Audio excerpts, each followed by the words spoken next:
നമ്മുടെ രക്ഷിതാവും കർത്താവുമായ യേശുക്രിസ്തുവിൻ്റെ പരിശുദ്ധ നാമം വാഴ്ത്തപ്പെടുമാറാകട്ടെ. പിന്നെയും നമുക്ക് ദൈവസന്നിധിയിൽ കടന്നു വരുവാനും കർത്താവിൻ്റെ വചനം ധ്യാനിപ്പാനും അവിടുന്ന് തന്ന നല്ല അവസരത്തിനായി സ്തോത്രം ചെയ്യുന്നു. കടന്നു വന്നിട്ടുള്ള നിങ്ങളെ എല്ലാവരെയും ഞാൻ വിശേഷാൽ വന്ദനം ചെയ്യുകയാണ്. പുതുതായിട്ടൊക്കെ ആരെങ്കിലും നമ്മുടെ നടുവിലുണ്ടെങ്കിൽ അവരെ ഓർത്തും ദൈവത്തെ സ്തുതിക്കുകയാണ്. കഴിഞ്ഞ ദിവസങ്ങളിൽ നമ്മൾ ചിന്തിച്ചുകൊണ്ടിരുന്ന കാര്യങ്ങളുടെ തുടർച്ചയെന്നോണം കുറേ കാര്യങ്ങളും കൂടെ നമുക്ക് ചിന്തിച്ചു പോകേണ്ടതുണ്ട്. വിശ്വാസത്താലുള്ള നീതീകരണവും തുടർന്ന് വിശ്വാസ സ്നാനത്തിന് ഇറങ്ങിത്തിരിക്കേണ്ടതിൻ്റെ അനിവാര്യതയും ഇങ്ങനെയൊക്കെയുള്ള കാര്യങ്ങളൊക്കെ നമ്മൾ പറഞ്ഞിരുന്നു. അവിടെയൊക്കെ ഒത്തിരി കൺഫ്യൂഷൻസ് ഉണ്ട് പലർക്കും. അതുകൊണ്ട് അവിടെയൊക്കെ നിന്ന് പിന്നെയും പറയേണ്ടതുണ്ട്. കഴിഞ്ഞ നാളുകളിലൊക്കെ നമ്മൾ പല കാര്യങ്ങളും പറഞ്ഞിട്ടുണ്ടെങ്കിലും അതൊക്കെ എല്ലാവരും ഓർത്തിരിക്കുന്നുണ്ടോയെന്ന് അറിയില്ല. തന്നെയല്ല, പുതുതായി നമ്മളെ ശ്രമിക്കുന്ന ആളുകളുണ്ട്.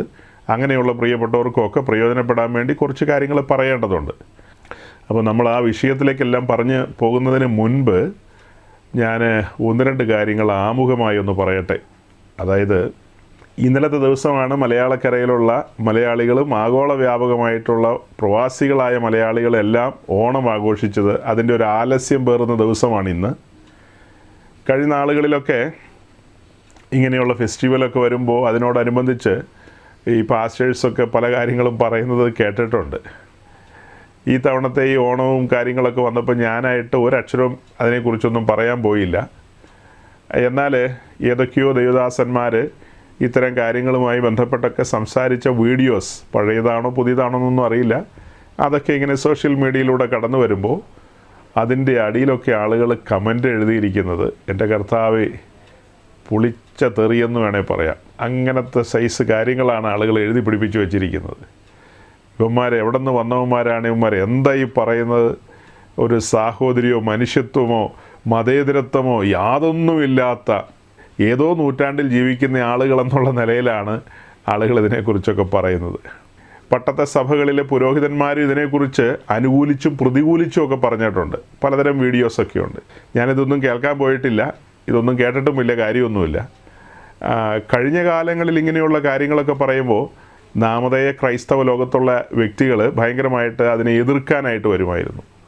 ഇപ്പോഴത്തെ പുതിയ ട്രെൻഡ് എന്താണെന്നറിയാവോ? ഇപ്പോൾ ഈ പെന്തക്കോസ് ലോകത്തുള്ള ആളുകളും അതിലെ കുറച്ച് ഉപദേശിമാരും എതിർക്കാനായിട്ട് വരുന്നൊരു കാലമാണ്. ഇനി കുറച്ചും കൂടെ മുൻപോട്ട് പോയി കഴിയുമ്പോൾ മുഴുവൻ പെന്തക്കോസ്തുകാരും വാമന ജയന്തിയും, അതായത് മഹാവിഷ്ണുവിൻ്റെ 10ാമത്തെ അവതാരമാണ് ഈ പറയപ്പെട്ട പുള്ളിക്കാരൻ, വാമനൻ എന്ന് പറഞ്ഞ പുള്ളിക്കാരൻ നമ്മുടെ എറണാകുളം ജില്ലയിൽ തൃക്കാക്കരയിലാണ് ആസ്ഥാനമായിട്ട് കാര്യങ്ങളൊക്കെ കൈകാര്യം ചെയ്യുന്നത്.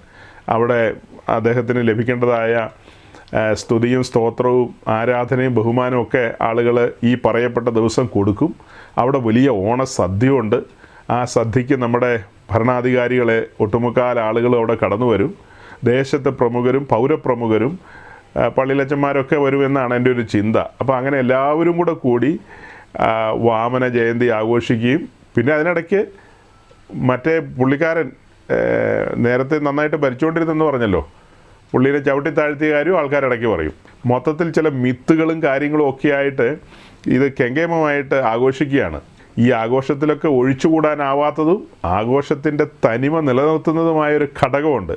ആ ഘടകം എന്ന് പറയുന്നതാണ് സോമരസം. സോമരസം നല്ല നിലയിൽ വിറ്റുപോയിട്ടുണ്ട്. കരുനാഗപ്പള്ളിയാണ് ഈ തവണ ഓണക്കച്ചവടത്തിൽ പൊടി പൊടിച്ചതെന്നൊക്കെ ഒരു ന്യൂസും കണ്ടിരുന്നു. എനിവേ, ഞാൻ ഇങ്ങനെയുള്ള കാര്യങ്ങൾ അധികം പറയാനായിട്ട് ശ്രമിക്കുകയല്ല. ചില സൂചനകൾ പറയുകയാണ്. ചില ദൈവദാസന്മാരൊക്കെ അതിനെക്കുറിച്ചൊക്കെ എഴുതുന്നത് കണ്ടു. അവരുടെ എഴുത്തുകളൊക്കെ അപൂർവ ആളുകൾ വായിക്കുമായിരിക്കും, അല്ലെങ്കിൽ അംഗീകരിക്കുമായിരിക്കും. ബഹുഭൂരിപക്ഷം വരുന്ന വിശ്വാസി സമൂഹം ഇപ്പോൾ ആഘോഷങ്ങളിലേക്ക് കടക്കുകയാണ്. അതായത് യൗവനക്കാരും യൗവനം കഴിഞ്ഞവരുമായ ഒരു കൂട്ടം ആളുകൾ ഭയങ്കരമായിട്ട് കോപിക്കുന്നത് ഞാൻ ഇതിനിടയിൽ കണ്ടു. അവർ കോപിക്കുന്നതിൻ്റെ കാരണം എന്ന് പറഞ്ഞാൽ, ഈ പെന്തക്കോസ്തുകാരെ സംബന്ധിച്ച് എന്നാ പറഞ്ഞാലും തൊടരുത്, പിടിക്കരുത്, ഇരിക്കരുത്, അരുത് അരുത് അരുത് അരുത്. ഈ അരുതിനെക്കുറിച്ച് പറയാനല്ലാതെ നിങ്ങൾക്ക് വേറെ എന്തെങ്കിലും അറിയാവോ? അതുകൊണ്ട് യൗവനക്കാരൊക്കെ ആകെ ഫെഡപ്പായിട്ടിരിക്കുകയാണ്. അവരെല്ലാം ഇനി എന്ത് ചെയ്യുമെന്നറിയില്ല. ഇങ്ങനെയൊക്കെ തുടങ്ങിക്കഴിഞ്ഞാൽ ഉപദേശിമാരായി നിങ്ങളെയെല്ലാം വാമനൻ ചവിട്ടി വിട്ടതുപോലെ നിങ്ങളെ പാതാളത്തിലേക്ക് ചവിട്ടി വിടുമെന്നുള്ള രീതിയിലാണ് യൗവനയുക്തരായ ആളുകളൊക്കെ പറയുന്നത്. അതായത് ഞങ്ങൾക്ക് ലോകവുമായിട്ട് ഇഴുകിച്ചേരണം, ലോകത്തിൻ്റെ ചങ്ങാതികളായിട്ട് മാറണം എന്നുള്ളതാണ് പറയാതെ ഇവരെല്ലാം പറഞ്ഞു വരുന്നത്. ശരിക്കും പത്രോസ് ചിതറിപ്പാർക്കുന്ന പരദേശികളോട് പറയുന്നത് ഇതിനോടനുബന്ധിച്ച് എൻ്റെ ഒരു ശ്രദ്ധയിൽ വന്നു. 1 പത്രോസ് 4-ാം അധ്യായത്തിൻ്റെ 2 മുതൽ താഴേക്ക് വായിച്ച നമ്മൾ കാണുന്ന ഇങ്ങനെയാണ്: ജഡത്തിൽ കഷ്ടം അനുഭവിച്ചവൻ ജഡത്തിൽ ശേഷിച്ചിരിക്കും കാലം ഇനി മനുഷ്യരുടെ മോഹങ്ങൾക്കല്ല ദൈവത്തിൻ്റെ ഇഷ്ടത്തിനത്രേ ജീവിക്കേണ്ടതിന് പാപം വിട്ടൊഴിഞ്ഞിരിക്കുന്നു. കാമാർത്തികളിലും മോഹങ്ങളിലും വീഞ്ഞുകുടിയിലും വെറിക്കൂത്തുകളിലും മദ്യപാനത്തിലും ധർമ്മവിരുദ്ധമായ വിഗ്രഹാരാധനയിലും നടന്ന് ജാതികളുടെ ഇഷ്ടം പ്രവർത്തിച്ചുകൊണ്ട് കാലം പോക്കിയത് മതി. ദുർനടപ്പിൻ്റെ അതേ കവിച്ചിലിൽ നിങ്ങൾ അവരോട് ചേർന്ന് നടക്കാതിരിക്കുന്നത് അപൂർവമെന്നു വെച്ച് അവർ ദുഷിക്കുന്നു. എങ്ങനെയാ? ദുർനടപ്പിൻ്റെ അതേ കവിച്ചിലിൽ നിങ്ങൾ അവരോട് ചേർന്ന് നടക്കാതിരിക്കുന്നത് അപൂർവമെന്നു വെച്ച് അവർ ദുഷിക്കുന്നു. നിങ്ങളെ ദുഷിക്കുന്നു. സത്യത്തിന് വേണ്ടി നിൽക്കുന്നവരെ അവർ ദുഷിക്കുന്നു. സത്യമാർഗം മുറുകെ പിടിച്ചുകൊണ്ട് അതിലൂടെ സഞ്ചരിക്കാൻ ആഗ്രഹിക്കുന്നവരെ ഈ പറയപ്പെട്ട ആളുകളെല്ലാം ദുഷിക്കും. ജഡത്തിൽ ജീവിക്കുന്ന ജഡികന്മാരായ പെന്തിക്കോസ്തുകാരും പിന്നെ യാതൊരു വാലും തലയും എന്തെന്ന് അറിയാത്ത ഈ ഇവിടുത്തെ നസ്രാണി ലോകം അവരെല്ലാം പകയ്ക്കും, പുച്ഛിക്കും. അങ്ങനെ പല കാര്യങ്ങളും സംഭവിക്കും. അങ്ങനെ നിന്ദകളും പരിഹാസങ്ങളും അപമാനങ്ങളും ഏറ്റെടുക്കാനും അനുഭവിക്കുവാനും ആഗ്രഹമില്ലാത്ത ആളുകളാണ് എല്ലാ കാര്യങ്ങളോടും ചേരുന്നത്, ചുറ്റും നടക്കുന്ന കാര്യങ്ങളോടെല്ലാം ചേരുന്നത്. ഇവരെല്ലാം നമ്മളെ പഠിപ്പിക്കാൻ വരുന്നൊരു കാര്യം എന്താണെന്ന് ചോദിച്ചാൽ, ഈ പറയപ്പെട്ട സംഭവം എന്ന് പറയുന്ന ഒരു പ്രാദേശിക ഉത്സവമാണ്. ചിലരൊക്കെ പറഞ്ഞു വരുമ്പോൾ ദേശീയ ഉത്സവം എന്നൊക്കെ പറയും. അതൊക്കെ നമുക്ക് ക്ഷമിച്ച് കളയാം. കാരണം ഇന്ത്യക്കാരൻ്റെ ഉത്സവമൊന്നും അല്ല ഓണം. ഓണം കേരളത്തുകാരുടെയാണ്, മലയാളികളുടെയാണ്. കേരളത്തിലാണ് അത് ആഘോഷിക്കുന്നത്. മലയാളികൾ എവിടെയെല്ലാം ഉണ്ടോ അവിടെയെല്ലാം അത് ആഘോഷിക്കും. ഞങ്ങളുടെ ഇവിടെ കർണാടകത്തിലോ അടുത്ത തമിഴ്നാട്ടിലോ തെലുങ്കാനയിലോ ഒക്കെ പട്ടണങ്ങളിൽ വസിക്കുന്നവർ അത്യാവശ്യം ന്യൂസൊക്കെ കാണുന്നവർക്ക് അറിയാം ഈ കേരളത്തുകാരുടെ ഒരു ഉത്സവമാണ് ഓണം എന്നുള്ളത്. അതല്ലാതെ അവർക്ക് അതുമായിട്ട് വേറെ ബന്ധങ്ങളൊന്നുമില്ല. അവർക്ക് അവരുടേതായ തനിമയുള്ള ഉത്സവങ്ങൾ വേറെയുണ്ട്, തനിമയുള്ള ഉത്സവങ്ങളുണ്ട്. ഇപ്പോൾ തമിഴ്നാട്ടിലാണെങ്കിൽ പൊങ്കലുണ്ട്. ആ പൊങ്കലെന്ന് പറയുമ്പോൾ തൈപ്പൊങ്കലുണ്ട്, മാട്ടുപ്പൊങ്കലുണ്ട്. നമ്മുടെ ഒരു പേര് കേട്ട ഒരു കോടീശ്വരനായ ഒരു ഇവാഞ്ചലിസ്റ്റ് ഉണ്ടല്ലോ, അതായത് കോയമ്പത്തൂരിലൊക്കെ വലിയ സ്ഥാപനങ്ങളൊക്കെ നടത്തുന്ന ഒരു കോർപ്പറേറ്റ് കമ്പനിയുടെ തലവനായിട്ടിരിക്കുന്ന പാൽ ദിനകരൻ എന്ന് പറയുന്ന അദ്ദേഹം ഈ കഴിഞ്ഞ വർഷമാണോ അതിന് മുൻപിലത്തെ വർഷമാണോ തൈപ്പൊങ്കലിനാണോ മാട്ടുപ്പൊങ്കലിനാണോ അവർ വലിയ പ്രോഗ്രാം നടത്തുന്ന കണ്ടു. അപ്പോൾ അതിൻ്റേതായ ഒത്തിരി കാര്യങ്ങളുണ്ട് തമിഴ്നാട്ടിൽ. ആ ചിട്ടവട്ടങ്ങളൊക്കെ പാലിച്ചുകൊണ്ട് അവരെ പൊങ്കൽ ആഘോഷിക്കുന്നതായിട്ട് കണ്ടു. അവർ പൊങ്കൽ ആഘോഷിക്കുന്നതിന് നമ്മളാരും തടസ്സം നിൽക്കുന്നൊന്നുമില്ല. കാരണം അവർ എല്ലാം ആഘോഷിക്കേണ്ടവരാണ്. അപ്പോൾ ഈ ഓണാശംസകളും ഒക്കെ ആയിട്ട് വരുന്ന ഈ വിശ്വാസി സമൂഹങ്ങൾ പാസ്റ്റേഴ്സിൻ്റെ ഓണാശംസകളൊന്നും അധികം അങ്ങനെ പുറപ്പെട്ട് വന്നിട്ടില്ല. അവരും വരും കാലത്ത് ഓണാശംസകളൊക്കെ ആയിട്ട് വരും. കാരണം എല്ലാം അഴഞ്ഞുകൊണ്ടിരിക്കുന്ന ഒരു കാലമല്ലേ, അതുകൊണ്ട് എല്ലാവരും ഓണാശംസകളൊക്കെ ആയിട്ട് വരും. സത്യത്തിൽ എനിക്ക് ഒരു അഡ്വൈസ് ഉള്ളത്, ഇങ്ങനെ പുരോഗമനപരമായി ചിന്തിക്കുന്ന എല്ലാ പ്രിയപ്പെട്ടവരോടുമുള്ള ഒരു അഡ്വൈസ് എന്ന് പറയുന്നത്, ശരിക്കും ഓണമല്ല ഒരു കൊയ്ത്തുത്സവം എന്നൊക്കെ പറയുന്നത്. ഇപ്പോൾ ചിങ്ങം വന്നു, കൊയ്ത്തുമായി ബന്ധപ്പെട്ടൊക്കെ ഇത് നമ്മൾ ചേർത്തൊക്കെ പറയുകയൊക്കെ ചെയ്യുമെങ്കിലും ശരിക്കും മലയാളികളുടെ വിളവെടുപ്പിൻ്റെ ഉത്സവം എന്ന് പറയുന്നത് വിഷുവാണ്. വിഷു. അപ്പോൾ എല്ലാ ചർച്ചുകാരും എല്ലാ പാസ്റ്റേഴ്സും വിഷു ദിനാശംസകൾ നേരേണ്ടതാകുന്നു എന്നുള്ളതാണ് എനിക്ക് പറയാനുള്ളത്. വിഷുക്കണി വയ്ക്കുക, വിഷുവുമായി ബന്ധപ്പെട്ട എല്ലാ കാര്യങ്ങളും അതൊക്കെ വളച്ചും തിരിച്ചുമൊക്കെ കൊണ്ടുവരാമല്ലോ നമുക്ക്. അങ്ങനെ വളച്ചും തിരിച്ചുമൊക്കെ കൊണ്ടുവന്ന് വിശ്വാസികളെയൊക്കെ ആ വഴിയിലേക്ക് കൊണ്ടുപോവുക. കേട്ടഴിച്ചങ്ങ് വിട്ടാൽ പോരെ, എല്ലാവരും ആ വഴിയിലേക്ക് വരും. പിന്നെ അടുത്തൊരു കാര്യം ഇവിടെ ചേർത്ത് പറയാനുള്ളത്, ദേശീയോത്സവം എന്നുള്ള നിലയിൽ ഈ കാര്യത്തെക്കുറിച്ച് ചിന്തിക്കുകയാണെങ്കിൽ ഓണത്തോട് എനിക്ക് യോജിപ്പില്ല. ദേശീയോത്സവമായിട്ട് പരിഗണിക്കാവുന്നത് ഇന്ത്യ മഹാരാജ്യം മുഴുവനും ആഘോഷിക്കുന്നത് ദീപാവലിയാണ്. അതിനോട് ചേർത്ത് പറയാവുന്നൊരു കാര്യമാണ് ഹോളി. ഇങ്ങനെ രണ്ട് സാധനം നിൽപ്പുണ്ട്. ദീപാവലി കേരളം ഒഴിച്ച് എല്ലാ സ്റ്റേറ്റുകളിലും ആഘോഷിക്കുന്നതാണ്. എല്ലാ സ്റ്റേറ്റുകളിലും, കർണാടകത്തിലും തമിഴ്നാട്ടിലും ഒക്കെയുണ്ട്. ബാക്കി എല്ലാ സ്റ്റേറ്റുകളിലും ഉണ്ട് ദീപാവലി. അപ്പോൾ അതുകൊണ്ട് ഇനി മുതൽ ഈ ഓണം ആഘോഷിച്ച പെന്തിക്കോസുകാരെല്ലാം നിങ്ങൾ ദീപാവലി ആഘോഷിക്കാനായിട്ട് ഉത്സാഹിക്കണമെന്ന് താഴ്മയോടൊരു അപേക്ഷയുണ്ട്. കാരണം അത് ഈ രാജ്യത്തിൻ്റെ ഉത്സവമാണ്. ഇന്ത്യ മഹാരാജ്യം വലിപ്പച്ചെറുപ്പമില്ലാതെ എല്ലാ ആളുകളും ആഘോഷിക്കുന്ന ഒരു ആഘോഷമാണ്. ഓണം പോലെ ഒരു മുക്കിലും മൂലയിലോ ഏതൊരു മാവേലിനെ ചവിട്ടിത്താഴ്ത്തി എന്ന് പറയുന്ന പോലെയല്ല അത്. അത് ഭയങ്കര സംഭവമല്ലേ. അങ്ങ് കാശ്മീർ മുതൽ കന്യാകുമാരി വരെ ആളുകൾ ആഘോഷിക്കുന്നതായ ഒരു കാര്യമാണ്. അപ്പോൾ ആ വക കാര്യങ്ങൾക്കൊക്കെ എല്ലാവരും ഉത്സാഹിക്കുക എന്നുള്ളതാണ് എനിക്കതിനെക്കുറിച്ച് പറയാനുള്ളത്. സത്യം പറഞ്ഞു കഴിഞ്ഞാൽ നമ്മുടെ ആളുകൾക്കൊക്കെ എന്നാ പറ്റിയെന്ന് ഞാൻ ഓർത്തു പോയിട്ടുണ്ട്.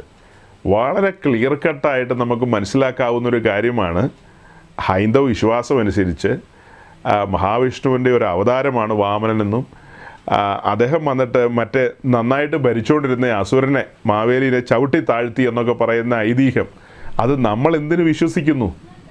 നമുക്കത് വിശ്വസിക്കാനായിട്ട് എന്തെങ്കിലും ഒരു റെഫറൻസോ ഡേറ്റയോ എവിഡൻസോ എന്തെങ്കിലും കാര്യമുണ്ടോ? അത് ഐതിഹ്യമാണ്, ഊഹാപോഹങ്ങളാണ്, മിത്താണ്. അതുമായി ബന്ധപ്പെട്ട ആളുകൾ വിശ്വസിക്കുകയും കൊണ്ടാടുകയും ചെയ്യുന്നതിൽ നമ്മളാരും പരിഹസിക്കാനോ നിന്ദിക്കാനോ ഒന്നും പോകാറില്ല. യാതൊരു വാക്കുകൾ കൊണ്ടോ നോട്ടം കൊണ്ടോ ഒന്നും പറയാറില്ല. അത് അവർ ചെയ്യട്ടെ, സന്തോഷത്തോടെ അവർ ചെയ്യട്ടെ. അപ്പോൾ നമ്മളത് കണ്ടു കഴിഞ്ഞാൽ നമുക്ക് അവരെ വഴിക്ക് വെച്ച് കണ്ടാൽ നമുക്ക് ചിരിക്കാം, സന്തോഷത്തോടെ സ്നേഹത്തോടെ ടാറ്റ പറഞ്ഞ് പിന്നെയും കാണാമെന്നൊക്കെ പറഞ്ഞ് അങ്ങ് പോവാം. അതല്ലാതെ അതിനോട് ഐക്യദാർഢ്യം പ്രഖ്യാപിച്ച കാര്യത്തിലേക്കൊക്കെ നമ്മൾ തലയിടുകയും കൈയിടുകയൊക്കെ ചെയ്യുകയാണെന്ന് പറഞ്ഞാൽ നിങ്ങൾ ഈ അവതാരങ്ങളിലൊക്കെ വിശ്വസിക്കുന്നു എന്നല്ലേ വരുന്നത്? അല്ല, ഞങ്ങൾ കൊയ്ത്തുത്സവത്തിൽ മാത്രമാണ് വിശ്വസിക്കുന്നുള്ളൂ എന്ന് പറഞ്ഞു കഴിഞ്ഞാൽ അതെന്നാ പരിപാടിയാണ്? ഒരു കാര്യം ചെയ്യുമ്പോൾ അതിൻ്റെ പൂർണ്ണമായ ഒരു വിശ്വാസം വേണ്ടേ? അല്ലാതെ ഒരു ഊഹാപോഹം പോലെ എന്തെങ്കിലുമൊക്കെ കാട്ടിക്കൂട്ടാതെ അതതിൻ്റെ കൃത്യമായ ബോധ്യത്തിൽ തന്നെ കൈകാര്യം ചെയ്യുക. കൃത്യമായ ബോധ്യത്തിൽ നമ്മുടെ വിശ്വാസം അനുസരിച്ച്, നമ്മുടെ ബോധ്യങ്ങളനുസരിച്ച് സഹോദരങ്ങളെ, ഈ പറഞ്ഞ പാതാളത്തിൽ പോയ ഒരു മനുഷ്യനും തിരിച്ചു വന്നിട്ടില്ല, തിരിച്ചു വരികയുമില്ല. പാതാളം മീൻസ് കീഴേ പാതാളത്തിലേക്ക് പോയി കഴിഞ്ഞാൽ നമ്മൾ ജീവിക്കുന്ന ഈ കാലഘട്ടത്തിൽ, ഈ പുതിയ നിയമ കാലഘട്ടത്തിൽ ഒരുവൻ കീഴേ പാതാളത്തിലേക്ക് പോയാൽ പോക്കാണ്. അവൻ്റെ പേര് പിന്നെ വെള്ളസിംഹാസനത്തിന് മുമ്പാകെ വിളിക്കും. അത് കഴിഞ്ഞ് അവനെ തൂക്കി ലേക്ക് ഓഫ് ഫയറിലേക്കാണ് പറഞ്ഞു വിടാൻ പോകുന്നത്. അതാണ് അതിൻ്റെ റൂട്ടെന്ന് പറയുന്നത്. പിന്നെ പാതാളവുമായി ബന്ധപ്പെട്ട് നമ്മൾ ചിന്തിക്കുന്നൊരു കാര്യമുണ്ട്, അബ്രഹാമിൻ്റെ മടി. പഴയ നിയമ കാലഘട്ടത്തിൽ അബ്രഹാമിൻ്റെ മടിയെന്നും അല്ലെങ്കിൽ പർദീസ എന്നൊക്കെ പറയുന്ന ആ കാര്യം ക്രിസ്തുവിൻ്റെ ക്രൂശുമരണത്തോടുകൂടി പർദീസ അഥവാ ഈ അബ്രഹാമിൻ്റെ മടി എന്ന് പറയുന്നത് ഷിഫ്റ്റ് ചെയ്യപ്പെട്ടു. അത് ഉയരത്തിലേക്ക് മാറ്റപ്പെട്ടു. ഇന്ന് അവിടെ അങ്ങനെ ഒരു സംഭവമില്ല.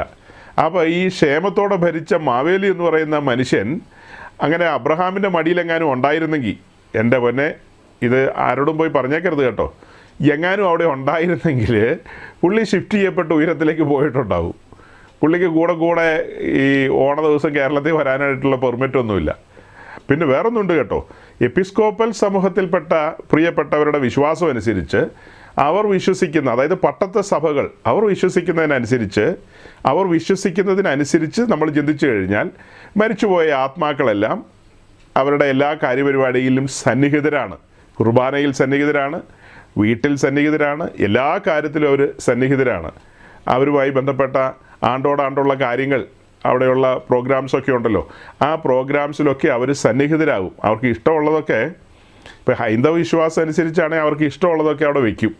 അവർക്ക് ലഡുവാണ് ഇഷ്ടമെങ്കിൽ ലഡു ഉണ്ടാവും, ഉഴുന്നോടെയാണെങ്കിൽ ഉഴുന്നോടെ ഉണ്ടാവും, ദിനേശ് ബീഡി ആണെങ്കിൽ ദിനേശ് ബീഡി അവിടെ ഉണ്ടാവും. ഇതൊക്കെ കണ്ടിട്ടുണ്ട് ഞാൻ, അതുകൊണ്ട് പറഞ്ഞതാണ്. അപ്പോൾ ഈ കത്തോലിക്കരോ ഓർത്തഡോക്സുകാരൊക്കെ അങ്ങനെയൊക്കെയുള്ള സാധനങ്ങൾ അധികം വയ്ക്കുമെന്ന് എനിക്ക് അത്ര വലിയ പിടിയില്ല. ചില സ്ഥലങ്ങളിലൊക്കെ വയ്ക്കുമെന്ന് കേട്ടിട്ടുണ്ട്. പക്ഷെ നമ്മൾ വിശ്വസിക്കുന്ന വിശുദ്ധ ബൈബിളിൻ്റെ വിശ്വാസം അനുസരിച്ച് ഇനി നീക്കുപോക്കില്ല, മരണത്തിന് ശേഷം നീക്കുപോക്കില്ല. ഒന്നും അല്ലെങ്കിൽ കീഴേ പാതാളം, അല്ലെങ്കിൽ ഉയരത്തിൽ വിശ്രമസ്ഥലത്ത് വിശുദ്ധന്മാരോടുകൂടെ അവിടെ വിശ്രമത്തിലാണ്. കാഹളം ധനിക്കുന്നത് വരെ വിശ്രമത്തിലാണ്. അവരുടെ ശരീരം ഈ ഭൂമി കിടക്കുകയാണ്. അവരുടെ ശരീരം കാഹളം ധനിക്കുമ്പോൾ ഉയർപ്പിനോടുള്ള ബന്ധത്തിൽ അവർ ഉയർത്ത് ക്രിസ്തുവിൻ്റെ ന്യായാസനത്തിന് മുമ്പാകെ വരേണ്ടതാണ്. അതാണ് മേലാൽ സംഭവിക്കേണ്ട കാര്യം. അതിന് പകരം ഈ പറയപ്പെട്ട കഥകളും ഊഹാപോഹങ്ങളും ഒക്കെ സ്വാഭാവികമായിട്ട് അതാത് മതങ്ങൾ പ്രചരിപ്പിക്കാൻ ശ്രമിക്കും. അത് അവരുടെ ഉത്തരവാദിത്തത്തിൽപ്പെട്ട കാര്യങ്ങളല്ലേ, അവരത് ചെയ്യണം. നമ്മളെ സംബന്ധിച്ച് അതിനെ ഉൾക്കൊള്ളാനോ അംഗീകരിക്കാനോ നമുക്ക് സാധ്യമല്ല. അങ്ങനെ പറയുമ്പോൾ അത് നമ്മുടെ ചുറ്റുപാടുമുള്ള പ്രിയപ്പെട്ട സഹോദരങ്ങളോടുള്ള വിയോജിപ്പോ എതിർപ്പോ ഒന്നുമല്ല.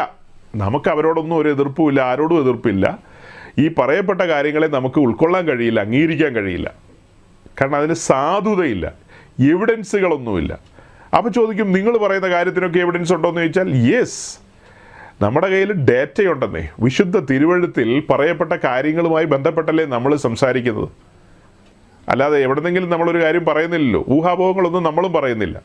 നമ്മൾ യേശുക്രിസ്തുവിനെക്കുറിച്ച് പ്രസംഗിക്കുമ്പോൾ ബൈബിളിലെ ആദ്യത്തെ പുസ്തകമായ ഉൽപ്പത്തി പുസ്തകം മുതൽ യേശുക്രിസ്തുവിനെക്കുറിച്ച് രേഖപ്പെടുത്തിയിരിക്കുന്ന കാര്യങ്ങൾ നമുക്കറിയാം. പിന്നീട് അങ്ങോട്ടുള്ള പുസ്തകങ്ങളിലെല്ലാം യേശുക്രിസ്തുവിനെക്കുറിച്ച് വിവിധ നിലകളിൽ പരാമർശിച്ചിരിക്കുന്നു. തുടർന്ന് മുൻപോട്ട് പോകുമ്പോൾ യേശുക്രിസ്തുവിൻ്റെ ജനനത്തെക്കുറിച്ച്, ജീവിതത്തെക്കുറിച്ച്, മരണത്തെക്കുറിച്ച്, എല്ലാ കാര്യങ്ങളെക്കുറിച്ചും വിശുദ്ധ പ്രവാചകന്മാർ എഴുതി വച്ചിരിക്കുകയാണ്. വിശുദ്ധ പ്രവാചകന്മാർ ക്രിസ്തു ജനിക്കുന്നതിന് എത്രയോ വർഷം മുമ്പാണ് കന്യക ഗർഭിണിയായൊരു മകനെ പ്രസവിക്കും എന്ന് യെശയ്യാ പ്രവാചകനിലൂടെ എഴുതി വെച്ചത്. അങ്ങനെ ജനിക്കുന്ന ശിശു എങ്ങനെയായിരിക്കും ഭൂമിയിൽ വളരുന്നതെന്നും സഞ്ചരിക്കുന്നതെന്നും ഒക്കെ എഴുതി വെച്ചിട്ടുണ്ട്. ജനനത്തിൻ്റെ കറക്റ്റായ സ്പോട്ട്, ആ സ്ഥലം എവിടെയാണെന്ന് മീഖ പറഞ്ഞു വെച്ചിട്ടുണ്ട്. അപ്പോൾ എത്രയോ നൂറ്റാണ്ടുകൾക്ക് മുമ്പാണ് പ്രവാചകന്മാർ ഇത് പറഞ്ഞിരിക്കുന്നത്. കാലസമ്പൂർണതയിൽ ആ ജനനവുമായി ബന്ധപ്പെട്ട എല്ലാ കാര്യങ്ങളും അക്ഷരം പ്രതി നിറവേറിയില്ലേ? നമ്മൾ അങ്ങനെയല്ലേ കാര്യങ്ങളെ പരിശോധിച്ചതും ഉറപ്പിക്കപ്പെടുകയും ചെയ്തത്. പിന്നീട് നമ്മുടെ കർത്താവിൻ്റെ മരണവും പുനരുത്ഥാനവുമായി ബന്ധപ്പെട്ട കാര്യങ്ങളുമൊക്കെ കഴിഞ്ഞ ആഴ്ച നമ്മൾ കൊരിന്ത്യലേഖനത്തിൽ നിന്ന് വായിച്ചു. അവിടുത്തെ ജനനമാകട്ടെ, ജീവിതമാകട്ടെ, മരണമാകട്ടെ, അടക്കമാകട്ടെ, ഉയർപ്പാകട്ടെ എല്ലാം തിരുവെഴുത്തുകളിൻ പ്രകാരമാണ്. അതെല്ലാം പൂർവ്വകാലങ്ങളിൽ വിശുദ്ധ പ്രവാചകന്മാർ എഴുതി വച്ചിരിക്കുന്ന കാര്യമാണ്. അതിനനുസരിച്ചല്ലാതെ ഒരു കാര്യവും സംഭവിച്ചിട്ടില്ല. ഇത്ര കൃത്യമായി, അതായത് ആക്യുറേറ്റ് ആയിട്ടാണ് കാര്യങ്ങൾ നടക്കുന്നത്. അതൊക്കെ സുബോധമുള്ള ഒരാൾക്ക് വായിക്കുകയും പഠിക്കുകയും അന്വേഷിക്കുകയും ചെയ്തു കഴിഞ്ഞാൽ മനസ്സിലാക്കാവുന്ന കാര്യമേ ഉള്ളൂ. അതുപോലെ തന്നെ നമ്മൾ പഴയ നിയമം പഠിക്കുമ്പോൾ ഇസ്രായേലുമായി ബന്ധപ്പെട്ട എന്തുമാത്രം കാര്യങ്ങളാണ് നമ്മുടെ മുമ്പാകെ ഉള്ളത്. അപ്പോൾ ഇസ്രായേലുമായി ബന്ധപ്പെട്ട ആ കാര്യങ്ങളെല്ലാം നമ്മുടെ കൺമുമ്പിൽ ഇരിക്കുമ്പോൾ അത് വെച്ചിട്ട് നമുക്ക് കാര്യങ്ങളെ ഉറപ്പിക്കാം. ഈ പുസ്തകത്തിൻ്റെ നിസ്തുല്യത, ഇതിൻ്റെ ആധികാരികത, അങ്ങനെയൊക്കെയല്ലേ നമ്മൾ കാര്യങ്ങൾ മനസ്സിലാക്കുന്നതും ഇതുവരെ മുൻപോട്ട് വന്നതും ഇപ്പോൾ ഉറച്ചു നിൽക്കുന്നതുമായ കാര്യങ്ങൾ. കഴിഞ്ഞ ആഴ്ച നമ്മൾ റോമാലേഖനം 15-ാം അധ്യായത്തിലൊരു വാക്യം വായിച്ചു. അതിൻ്റെ 4-ാം വാക്യം, മുന്നെഴുതിയിരിക്കുന്നതൊക്കെയും നമ്മുടെ ഉപദേശത്തിനായിട്ടാണ്. തിരുവെഴുത്തുകളാൽ നമുക്ക് ലഭിക്കുന്നത് സ്ഥിരതയും ആശ്വാസവും പ്രത്യാശയുമാണെന്ന് നമ്മളവിടെ കണ്ടു. തിരുവെഴുത്തുകളാൽ ഉളവാകുന്ന സ്ഥിരത, നമ്മെ സ്ഥിരപ്പെടുത്തുന്നത് വിശുദ്ധ തിരുവെഴുത്താണ്. അതുപോലെ തന്നെ അതിലൂടെ നമുക്ക് ആശ്വാസം ലഭിക്കുന്നുണ്ട്, നമ്മുടെ പ്രത്യാശ ജ്വലിക്കുന്നുണ്ട്. ഇതൊക്കെ നമുക്ക് പറയാനുണ്ട്, കൃത്യമായി പറയാനുണ്ട്, അഭിമാനത്തോടെ പറയാനുണ്ട്, ആധികാരികമായി പറയാനുണ്ട്. അങ്ങനെയുള്ള നമ്മളാ പറയുന്നത് ഒരു ഇച്ചിരി അത്തപ്പൂക്കളവും കൂടെ ഇട്ടേക്കാന്ന്. ഇത്ര ബൃഹത്തായ സംവിധാനങ്ങൾ കയ്യിലുള്ള ആളുകളാണ് വഴിതെറ്റിപ്പോകുന്നത്. വഴിതെറ്റിക്കാൻ കുറേ പള്ളിയിലച്ചന്മാരും അങ്ങനെയൊക്കെയുള്ള ആളുകളൊക്കെ അവിടെ ഇവിടെയൊക്കെ ഇരുന്ന് ഓരോന്നൊക്കെ പറയും. ഓർത്തഡോക്സിലൊരു അച്ഛനുണ്ട്, പുള്ളിക്കാരൻ ഇങ്ങനെയുള്ള കാര്യങ്ങളെയൊക്കെ സാധൂകരിക്കാൻ വേണ്ടി ഇങ്ങനെ വീഡിയോ ഇറക്കിക്കൊണ്ടിരിക്കുന്ന പുള്ളിയാണ്. അതുപോലെ തന്നെ പിന്നെ അവരുടെ മെത്രാന്മാരൊക്കെ, കാത്തലിക് ഓർത്തഡോക്സിലെ മെത്രാന്മാരൊക്കെ, അവരൊക്കെ ഈ പറയപ്പെട്ട ദിവസങ്ങളിൽ അമ്പലത്തിലും അവിടെ ഇവിടെയൊക്കെ പോയി തൊഴുതും പിടിച്ചും ചാപ്പാടടിച്ചും ഒക്കെ അങ്ങനെയൊക്കെ പോകുന്ന ആൾക്കാരാണ്. അതൊന്നും കണ്ട് നമ്മൾ ഇളകാൻ പാടില്ല. ഇവിടെ പത്രോസ് വളരെ കൃത്യമായി പറഞ്ഞ കാര്യം ഞാൻ നിങ്ങളെ വായിച്ച് കേൾപ്പിച്ചു. ഒന്നുകൂടെ വായിക്കാം. അതായത് 1 പത്രോസ് 4-ാം വാക്യം, ദുർനടപ്പിൻ്റെ അതേ കവിച്ചിലിൽ നിങ്ങൾ അവരോട് ചേർന്ന് നടക്കാതിരിക്കുന്നത് അപൂർവം എന്ന് വെച്ച് അവർ ദുഷിക്കുന്നു. അതായത് പലവിധമായ ദുർനടപ്പുകൾ, ദേവീദേവന്മാർക്കും ദേവതകൾക്കൊക്കെ ബലികളും പൂജകളും കാര്യങ്ങളും കർമ്മങ്ങളും ഒക്കെ അർപ്പിക്കുന്ന കാര്യങ്ങളിലേക്ക് വിശുദ്ധന്മാർ കടന്നു പോകേണ്ട കാര്യമില്ല. ആ സഹോദരങ്ങൾ അങ്ങനെയുള്ള കാര്യങ്ങൾ ചെയ്യട്ടെ. നമ്മളിപ്പോൾ ഈ പറയുന്ന കാര്യങ്ങളൊക്കെ മേലാൽ നമ്മളെ കേൾക്കുന്ന ആളുകൾ ചിലപ്പോൾ തെറ്റിദ്ധരിക്കാം. ഇവർ എല്ലാ കാര്യത്തിൻ്റെയും നിഷേധികളാണോ? ഇവർ ഒരു പൗരബോധം ഇല്ലാത്തവരാണോ? സഹകരണമില്ലാത്തവരാണോ? മറ്റുള്ളവരെ അംഗീകരിക്കാത്തവരാണോ എന്നൊക്കെ ചോദിച്ചു കഴിഞ്ഞാൽ ഒറ്റ വാക്കിൽ ഉത്തരം പറയാം. നമ്മുടെ ചുറ്റുപാടും ജീവിക്കുന്ന സകല മതസ്ഥരെയും, അതായത് മനുഷ്യരെയും നമ്മൾ സ്നേഹിക്കുന്നു, ബഹുമാനിക്കുന്നു, ആദരിക്കുന്നു. അതേസമയം ഈ പറയപ്പെട്ട മതങ്ങളെല്ലാം ഉയർത്തിക്കൊണ്ടുവരുന്ന ദൈവസങ്കല്പങ്ങളും ഐതിഹ്യങ്ങളും മറ്റുമായ കാര്യങ്ങളൊക്കെയുണ്ട്. ആ കാര്യങ്ങളെ ഒന്നും നമുക്ക് അംഗീകരിക്കാൻ കഴിയില്ല സഹോദരങ്ങളെ. ഞങ്ങൾക്കതെങ്ങനെ അംഗീകരിക്കാൻ കഴിയും? ഒരിക്കലും കഴിയില്ല. അതായത് പവിത്രമായൊരു പുസ്തകം, വിശുദ്ധ തിരുവെഴുത്ത് നമ്മുടെ കയ്യിലുണ്ട്. വളരെ കൃത്യമായി ദൈവത്തിൻ്റെ കാര്യപരിപാടികളും സകല കാര്യപരിപാടികളും അതിനകത്ത് രേഖപ്പെടുത്തിയിരിക്കുന്നു. അത് നിരന്തരം വായിക്കുകയും ധ്യാനിക്കുകയും പഠിക്കുകയും ചെയ്യുന്ന ആളുകളാണ് വേർപെട്ട ദൈവജനങ്ങൾ എന്ന് പറയുന്നവർ. വിശേഷിച്ച് പെന്തക്കോസ്തുകാർ, അതുപോലെ ചിലരൊക്കെയുണ്ട്. അതേസമയം പൊതുലോകം കാണുന്നത് കാത്തലിക്സിനെയും ഓർത്തഡോക്സിനെയും ഒക്കെയാണ്. അവരെ സംബന്ധിച്ച് അവരിതിനകത്തെല്ലാം മിങ്കിൾ ചെയ്യുന്നവരാണ്. അവരെല്ലാത്തിനകത്തും മിങ്കിൾ ചെയ്യുന്നവരാണ്. നമ്മെ സംബന്ധിച്ച് നമ്മൾ ഇസ്രായേലിനെയൊക്കെ സൂക്ഷ്മമായി പഠിച്ചുകൊണ്ടിരിക്കുന്നവരാണ്. അങ്ങനെ പല കാര്യങ്ങളും മനസ്സിലാക്കിയവരാണ്. അവരെ ദൈവം ഒരു വിശുദ്ധ ജനം എന്ന നിലയിൽ, തിരഞ്ഞെടുക്കപ്പെട്ട ഒരു ജാതി എന്ന നിലയിൽ തൻ്റെ നാമത്തിൻ്റെ കീർത്തിക്ക് വേണ്ടി വേർതിരിച്ചെടുത്തതാണ്. അവരോട് വ്യക്തമായി പറഞ്ഞു കേൾപ്പിച്ച കാര്യമാണ്, ജാതികളോട് ഇടകലരരുത്, അവരുടെ സമ്പ്രദായങ്ങളോട് ഇടകലരരുത്. മനുഷ്യരോട് സഹകരിക്കരുതെന്നല്ല അർത്ഥം, അവരുടെ സമ്പ്രദായങ്ങളോട് ഇടകലരരുത്. അതാണ് പറഞ്ഞതിൻ്റെ സാരം. അങ്ങനെ പല കാര്യങ്ങളും അവരോട് പറഞ്ഞിട്ടുണ്ട്. അതുപോലെ മറ്റൊരു വാക്യത്തിൽ നമ്മൾ കാണുന്നത്, ഇതാ തനിച്ചു പാർക്കുന്ന ജനം ജാതികളോട് ഇടകലരുന്നില്ല എന്ന് വെച്ചാൽ ലോകത്തിൻ്റെ സമ്പ്രദായങ്ങളോട് അവർ ചേരുന്നില്ല, അങ്ങനത്തെ കാര്യങ്ങളോട് അവർ ചേരുന്നില്ല. അവർ അകലം വിട്ടാണ് സഞ്ചരിക്കുന്നത്. കാരണം അവരുടെ പാളയത്തിൻ്റെ നടുക്ക് സൈന്യങ്ങളുടെ ദൈവമായ യഹോവയുടെ കൂടാരമുണ്ട് എന്ന് വെച്ചാൽ അർത്ഥം ദൈവത്തിൻ്റെ സാന്നിധ്യമുണ്ട്. ദൈവത്തിൻ്റെ സാന്നിധ്യത്തിൻ്റെ ചുറ്റുമാണ് അവർ പാർക്കുന്നത്. ഇസ്രായേലിൻ്റെ കാര്യമാണ് പറഞ്ഞത്. അങ്ങനെയെങ്കിൽ ആ വലിയവനും ഭയങ്കരനും മഹാനുമായ ദൈവം ഇന്ന് നമ്മുടെ നടുവിൽ പാളയമടിച്ചിട്ടില്ലേ? ആ ദൈവം നമ്മുടെ ഉള്ളിൽ വസിക്കുന്നില്ലേ? പിതൃപുത്ര പരിശുദ്ധാത്മാവാം ത്രിയേക ദൈവം ഇന്ന് നാം ആകുന്ന കൂടാരങ്ങളിൽ വസിച്ചുകൊണ്ടിരിക്കുകയാണ്, നാം ആകുന്ന മന്ദിരത്തിൽ വസിച്ചുകൊണ്ടിരിക്കുകയാണ്. അന്നേരമാണ് തൃക്കാക്കര അപ്പൻ്റെ അടുക്ക പോകുന്നതും പിന്നെ മറ്റേ അങ്ങനെയുള്ള പരിപാടി ഇങ്ങനെയുള്ള പരിപാടിയൊക്കെ ചെയ്യുന്നത്. ഞാൻ തുടക്കത്തിലൊന്ന് പറഞ്ഞതേ ഉള്ളൂ. ഇവിടെ ഇരിക്കുന്ന ബഹുഭൂരിപക്ഷം പേരും ഇങ്ങനെയുള്ള കാര്യങ്ങളിൽ നല്ല ബോധ്യമുള്ളവരാണെന്ന് എനിക്ക് അറിഞ്ഞുകൊണ്ടാണ് ഞാൻ ഇത്രയും സമയം സ്പെൻഡ് ചെയ്തത്. എന്ന് വെച്ചാൽ മേലാൽ നമ്മളെ കേൾക്കുന്ന പ്രിയപ്പെട്ടവരുണ്ടല്ലോ, ആരെങ്കിലും അസ്ഥിരരായിട്ടിരിക്കുന്നവരോ അല്ലെങ്കിൽ നിങ്ങൾക്ക് എന്ത് പറഞ്ഞാലും ഇങ്ങനെ അരുതെന്നുള്ള കാര്യങ്ങൾ പറയാനേ ഉള്ളൂ എന്നൊക്കെ ചോദിക്കുന്ന ബിരുദന്മാരുമുണ്ട്. അത്തരത്തിലുള്ള ബിരുദന്മാരൊക്കെ മനസ്സിലാക്കാൻ വേണ്ടിയിട്ടാണ് ഇത്തരുണത്തിൽ നമ്മൾ ഇത്രയും കാര്യങ്ങളെ പറഞ്ഞത്. അപ്പോൾ അതുകൊണ്ട് ആമുഖത്തിൽ ഞാൻ ഈ ഉത്സവത്തിൻ്റെ കാര്യം പറഞ്ഞങ്ങ് വിടുകയാണ്. അപ്പോൾ തന്നെ വേറെ ചോദ്യങ്ങൾ വരും. അങ്ങനെയെങ്കിൽ നിങ്ങൾ ഈസ്റ്റർ ആഘോഷിക്കുമോ, ക്രിസ്മസ് ആഘോഷിക്കുമോ എന്നൊക്കെ ചോദിച്ച്. നമ്മെ സംബന്ധിച്ച് പറഞ്ഞാൽ നാം യാത്രക്കാരാണ്. യാത്രയെ അവസാനിപ്പിച്ചിട്ടാണ് ആഘോഷങ്ങളിൽ ഏർപ്പെടുന്നത്. അല്ലാതെ യാത്രയിലല്ല ആഘോഷം. യാത്ര വ്യവസ്ഥ പ്രകാരം മുൻപോട്ട് കൊണ്ടുപോകുക എന്നുള്ളതിനാണ് ഇപ്പോൾ നമ്മൾ ഊന്നൽ കൊടുക്കുന്നത്. നമ്മുടെ മുമ്പിൽ നിഴലായിട്ട് ഇസ്രായേലുണ്ട്. അവർ ഈജിപ്തിൽ നിന്ന് വിടുവിക്കപ്പെട്ട് കനാൻ ദേശത്തേക്ക് അഥവാ വാഗ്ദത്ത ദേശത്തേക്ക് പോയ സമയത്ത് അവർ വഴിയിൽ 10 വർഷമായതിൻ്റെ കേക്ക് മുറിക്കുകയോ 25 വർഷത്തിൻ്റെ സിൽവർ ജൂബിലി ആഘോഷിക്കുകയോ ഒന്നും ചെയ്തതായിട്ട് നമ്മളെങ്ങും കണ്ടിട്ടില്ല.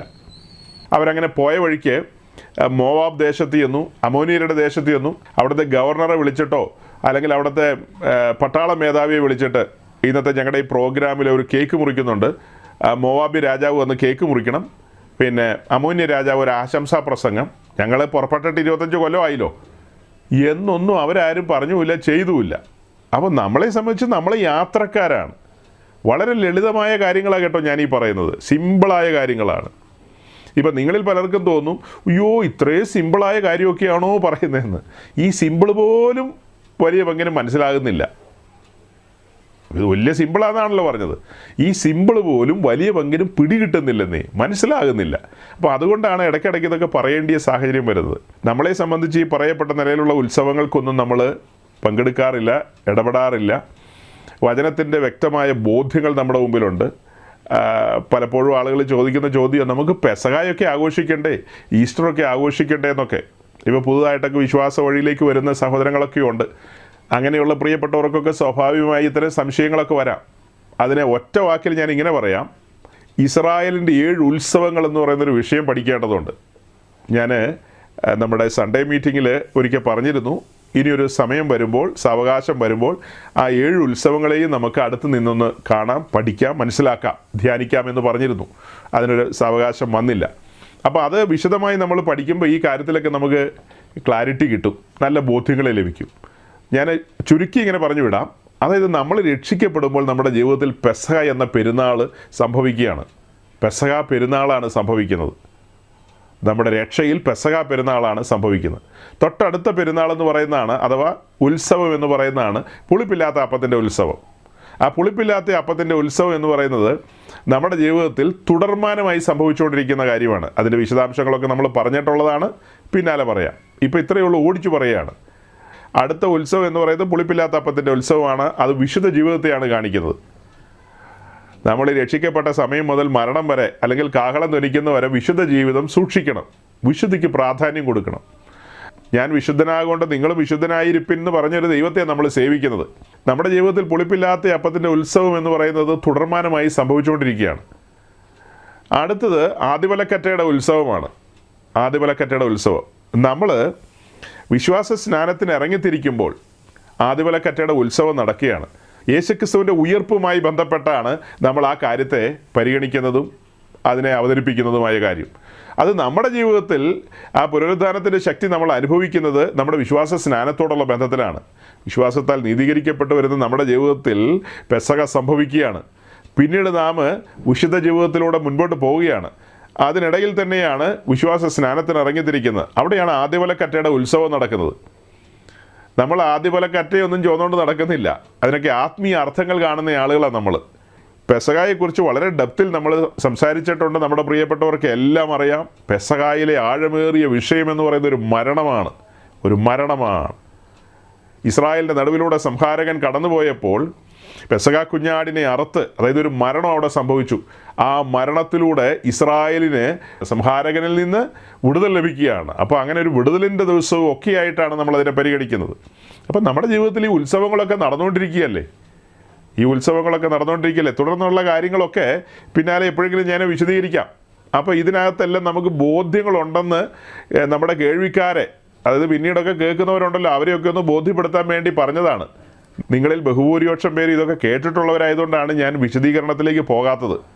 എന്നാൽ ഒന്ന് രണ്ട് വാക്കുകളിൽ കമ്പി വാചകങ്ങളിൽ പറഞ്ഞു വിട്ടത് എന്താണെന്ന് ചോദിച്ചാൽ, ഈ കാര്യത്തെക്കുറിച്ച് ഒരു ഐഡിയ ഇല്ലാത്ത ആരെങ്കിലുമൊക്കെ എപ്പോഴെങ്കിലും കേട്ട് കഴിഞ്ഞാൽ അവർക്കൊരു ബോധ്യം ലഭിക്കാൻ വേണ്ടിയിട്ട് ഓടിച്ചു പറഞ്ഞതേ ഉള്ളൂ.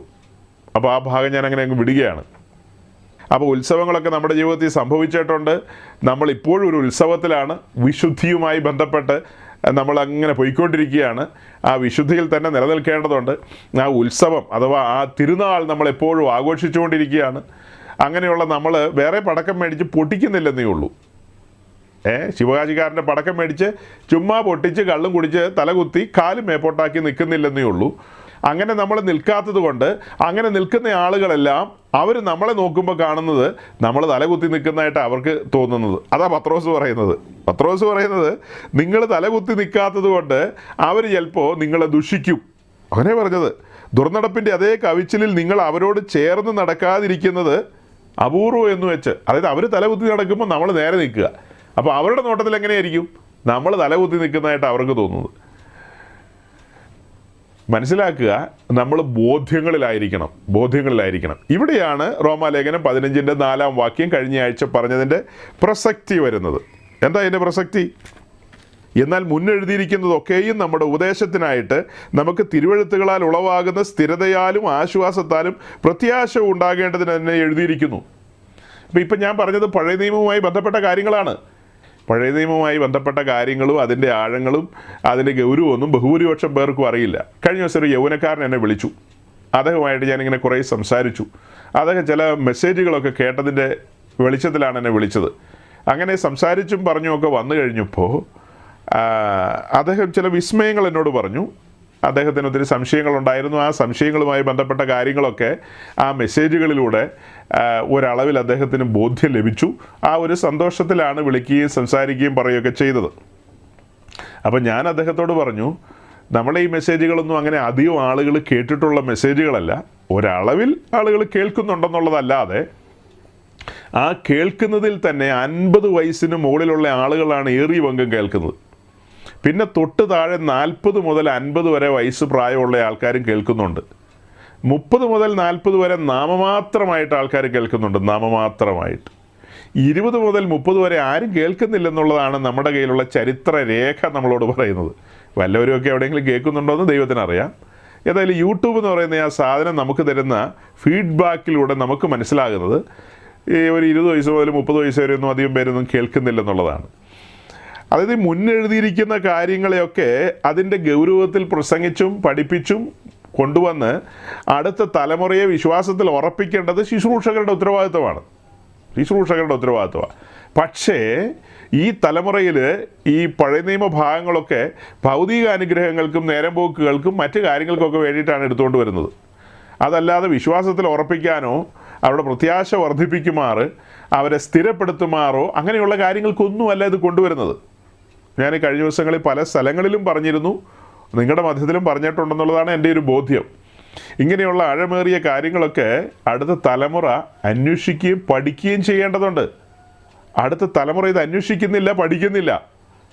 ഒത്തിരി യൗവനക്കാരെ എനിക്ക് പരിചയമുണ്ട്. ആ യൗവനക്കാരൊക്കെ അവരവരുടെ ഫെലോഷിപ്പുകളിൽ സൺഡേയിൽ അവർ കടന്നു പോകുന്നുണ്ട്.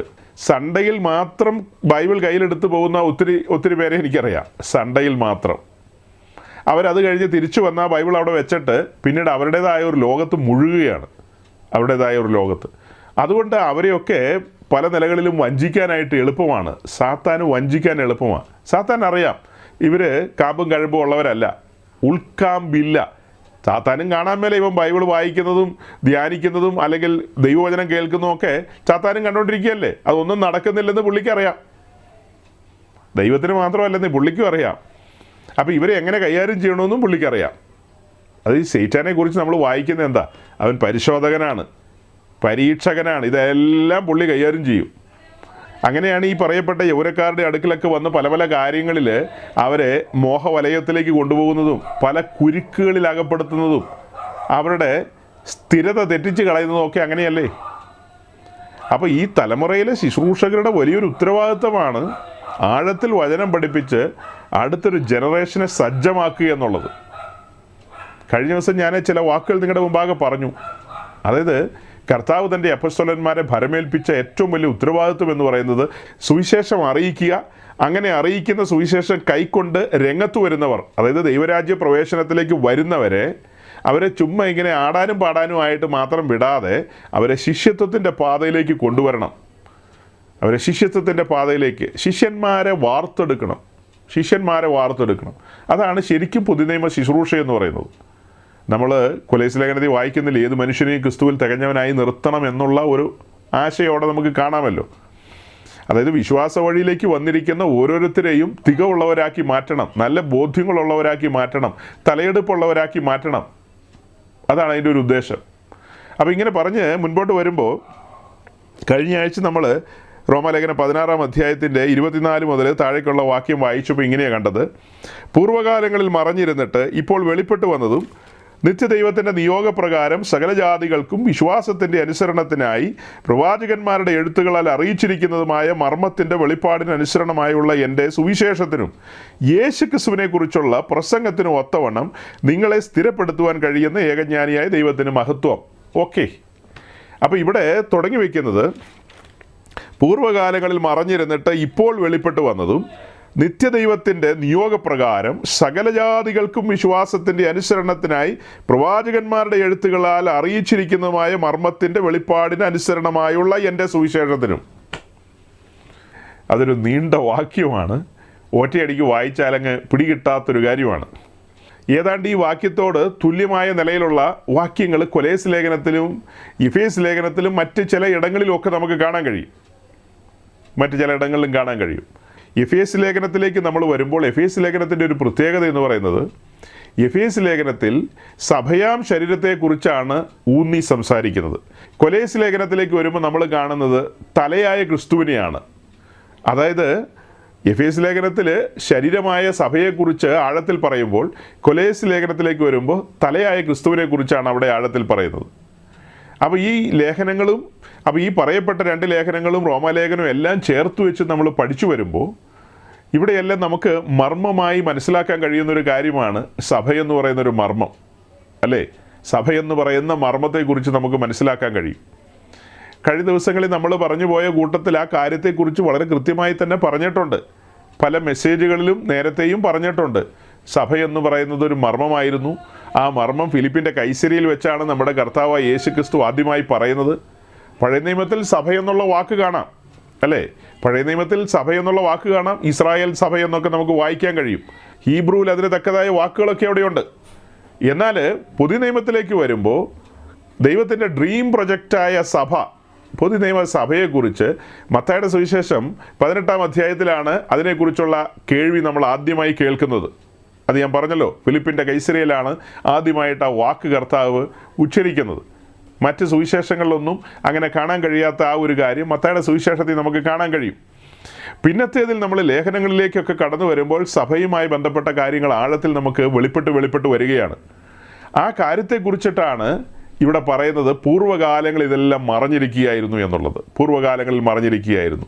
ഈ കാര്യങ്ങളൊക്കെ ഇങ്ങനെ പറഞ്ഞു പോയപ്പോൾ സഭയെന്ന് പറയുന്നത് ഒരു മർമ്മമാണ്, മറഞ്ഞിരിക്കുകയായിരുന്നു, അത് വെളിപ്പെട്ട് വരികയാണ്.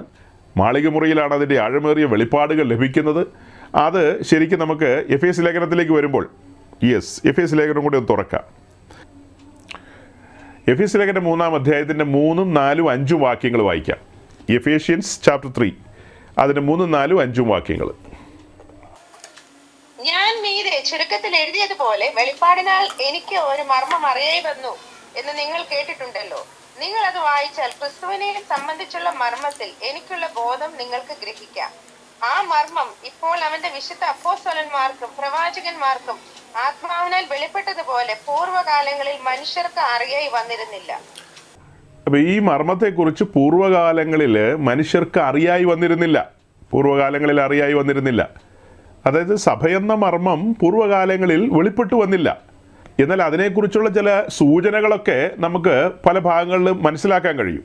സഭയെന്ന് പറയുന്ന വിഷയവുമായി ബന്ധപ്പെട്ട് സൂചനകൾ നമുക്ക് ലഭിക്കും, സൂചനകൾ മാത്രം.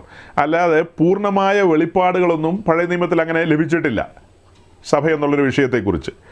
അപ്പോൾ ഈ 3-ാം അധ്യായത്തിൽ ഈ കാര്യങ്ങൾ പറയുമ്പോൾ അതിന് മുകളിൽ 2-ാം അധ്യായത്തിൻ്റെ 13 മുതൽ താഴേക്ക് വായിച്ചു വരുമ്പോൾ 22 വരെയുള്ള വാക്യങ്ങളിലേക്ക് വരുമ്പോൾ ഗൗരവതരമായ ചില കാര്യങ്ങളാണ് അവിടെ പറയുന്നത്. ദൂരസ്ഥരെയും സമീപസ്ഥരെയും നമുക്കവിടെ കാണാം. ദൂരസ്ഥരെയും സമീപസ്ഥരെയും ഒരുമിച്ച് പണിയുന്ന പണിയെക്കുറിച്ചാണ് ഈ 13 മുതൽ 22 വരെയുള്ള വാക്യങ്ങളിലൂടെ നമുക്ക് കാണാൻ കഴിയുന്നത്.